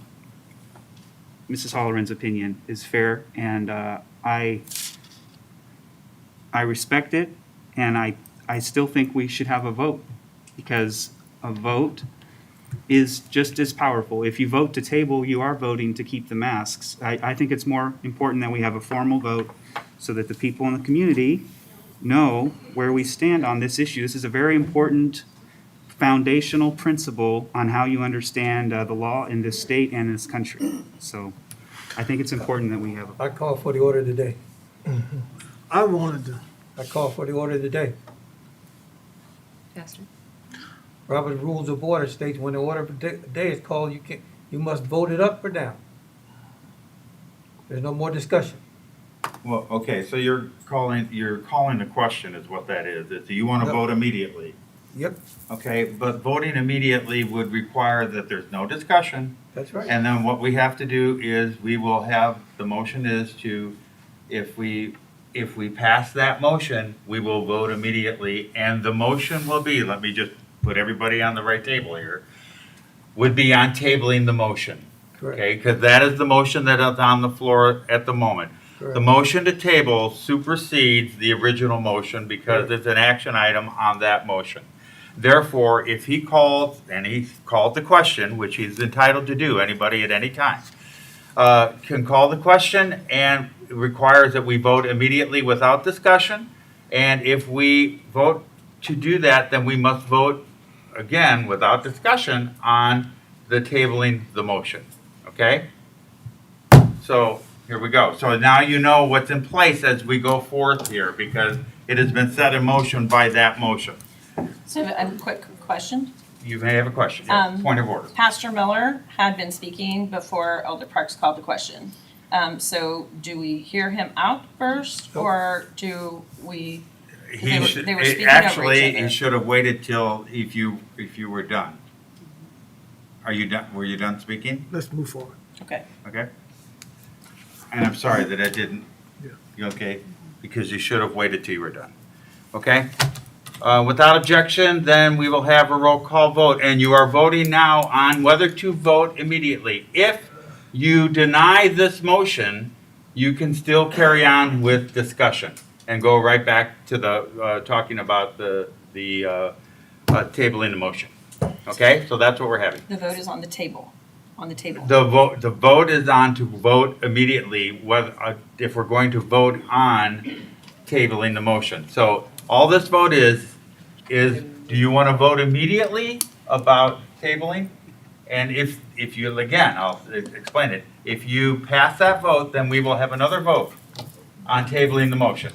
Okay, that will be that. This isn't on tabling the motion. This is about to vote immediately.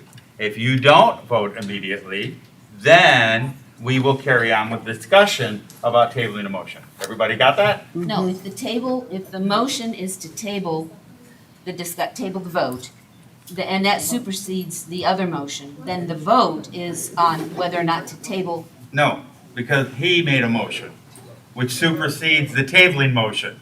Okay? So his motion, the point of order, supersedes everything at the moment. It's calling everything to a halt. And it is going, he wants us to vote immediately without further discussion, okay? And to see if we've discussed this enough, and we'll move on. So it's not about tabling. That's why I want to explain this crystal clear. So everybody knows that they're voting on voting immediately. Because then, as I said, if you vote yes to that, then we will vote immediately on tabling whether we table the motion. Okay, let's go. You got it? Yep. Everybody has it. I want everybody to acknowledge that they know what they're voting for. Yep, we're still gonna get forward. Okay? Roll call vote, please. Mr. Easton? No. Mrs. Perry? Yes. Elder Park? Yes. Pastor Miller? Yes. Mrs. Schrader? No. Ms. Fowler? Yes. Dr. Ashton? No. Is it 4-3? Motion passes 4-3. That means we will now immediately vote on, the motion on the floor is to table the motion for, and this is only, to remove math requirements for students. Roll call, does everybody understand what we're voting for? Okay, everybody? No second? Okay, roll call vote, please. Mrs. Schrader? No. Mr. Easton? No. Mrs. Fowler? Yes. Pastor Miller? Yes. Elder Park? Yes. Mrs. Perry? Yes. Dr. Ashton? No. Motion passes 4-3. Okay, so that motion is tabled. We have another motion. The motion is for removing mask requirements for teachers. God forbid if that one passes. Excuse me? I said God forbid. I didn't really, I'm saying, please. Mr. President, I'm going to withdraw that motion, so it can be attended to along with the other motion. The second one is more complicated than the first. Okay, does anyone object to that? No, but I would like to add to that. Did anyone object to it? No. Okay, then the motion is withdrawn. Okay. Okay, thank you very much. That brings us to item number 12, informational items. Do we need any informational items? We don't need anything. Any, okay, any board comments? I would just like to congratulate the music department, core music department of Midwest Classic. I thought it was excellent.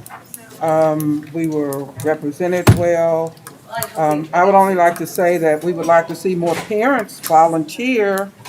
They needed help, and we really needed to see parents volunteer. But I thought they did an excellent job. I have a comment. Families Families, thank you. Thank you for coming here, especially young man Jalen. Thank you for your brave presentation. We appreciate you. I am sorry if you do not feel heard. This will end up eventually coming to a vote. It will be resolved. I am extremely disappointed in the way that this came down. More than that, I'm extremely disappointed. I feel like we have passed the buck. I feel like we have kicked the can down the street and that we are not willing to be accountable. That's how it feels to me. And I do understand the not wanting to go back and forth, and I do respect my colleagues. I really do. I really do. And this has been a hard time for all of us, and it's now going to continue to be a hard time for all of us. The due process rights of your children, the due process rights of your teachers and the visitors that are in the buildings have not ceased to exist, and they have not ceased to be violated. And so that is where I stand on it. But thank you, Mr. Jackson, for your presentation, and thank you all of the parents and all of the people that came to talk. And those of you who know people who spoke and left, please thank them also. And do not stop voicing your concerns. Do not be discouraged about this. Do not stop voicing your concerns, because what you have to say actually matters. It really does, okay? Yes, it does. Yes, it does. And those of you who are concerned about the masks, please understand that my position is this is a due process issue, and the legislature already did the balancing. It wasn't ours to do, although we did. Any other comments on there? I just have a comment, future problem solvers. You're doing a great job with helping to raise funds for the Never Forget Memorial Garden for our veterans. I just want to promote Glow Bingo. I think it's a great idea. Friday, March 4th. Games at 7:30. It's $25 a person. I hope you can come. They got a really great plan there. So that's all I want to say. Thank you. Where is it? Oh, it's it's at American Legion Post 210. 210. Yep. March 4th? March 4th, 7:30. $25 a person. 12 rounds of bingo. Thank you. Down here? Any comment? Elder? Okay. Just want to say thank you for reasonably respectful, because I've watched other board meetings, and so I thank you for that. Appreciate that. This is a process, guys. This is a process. You have no clue, okay? You heard some of the outside. You guys have no clue what I think, because I didn't get to tell you what I thought, okay? That's okay. No, I'm okay with it. The process is going to work out here, okay? It may be a day or two before you get to where you want to be, okay? Because I feel that the masks are doomed, okay? You can see the writing on the wall.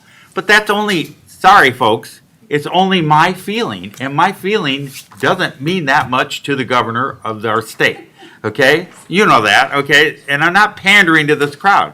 Again, you still have no idea how I would vote in this whole thing.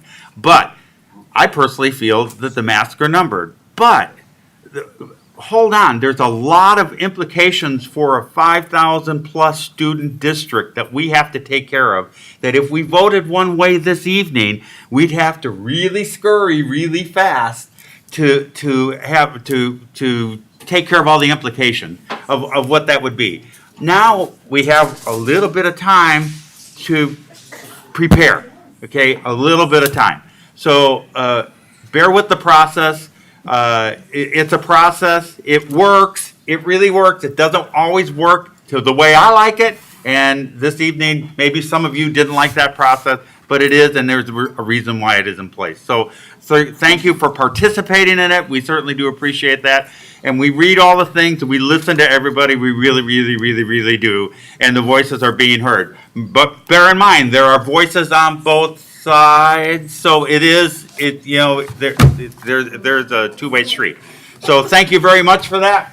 Certainly do appreciate it. With that, we are adjourned. An attorney sent me this, and it's really good. I'll leave it with you because I think they got another copy. But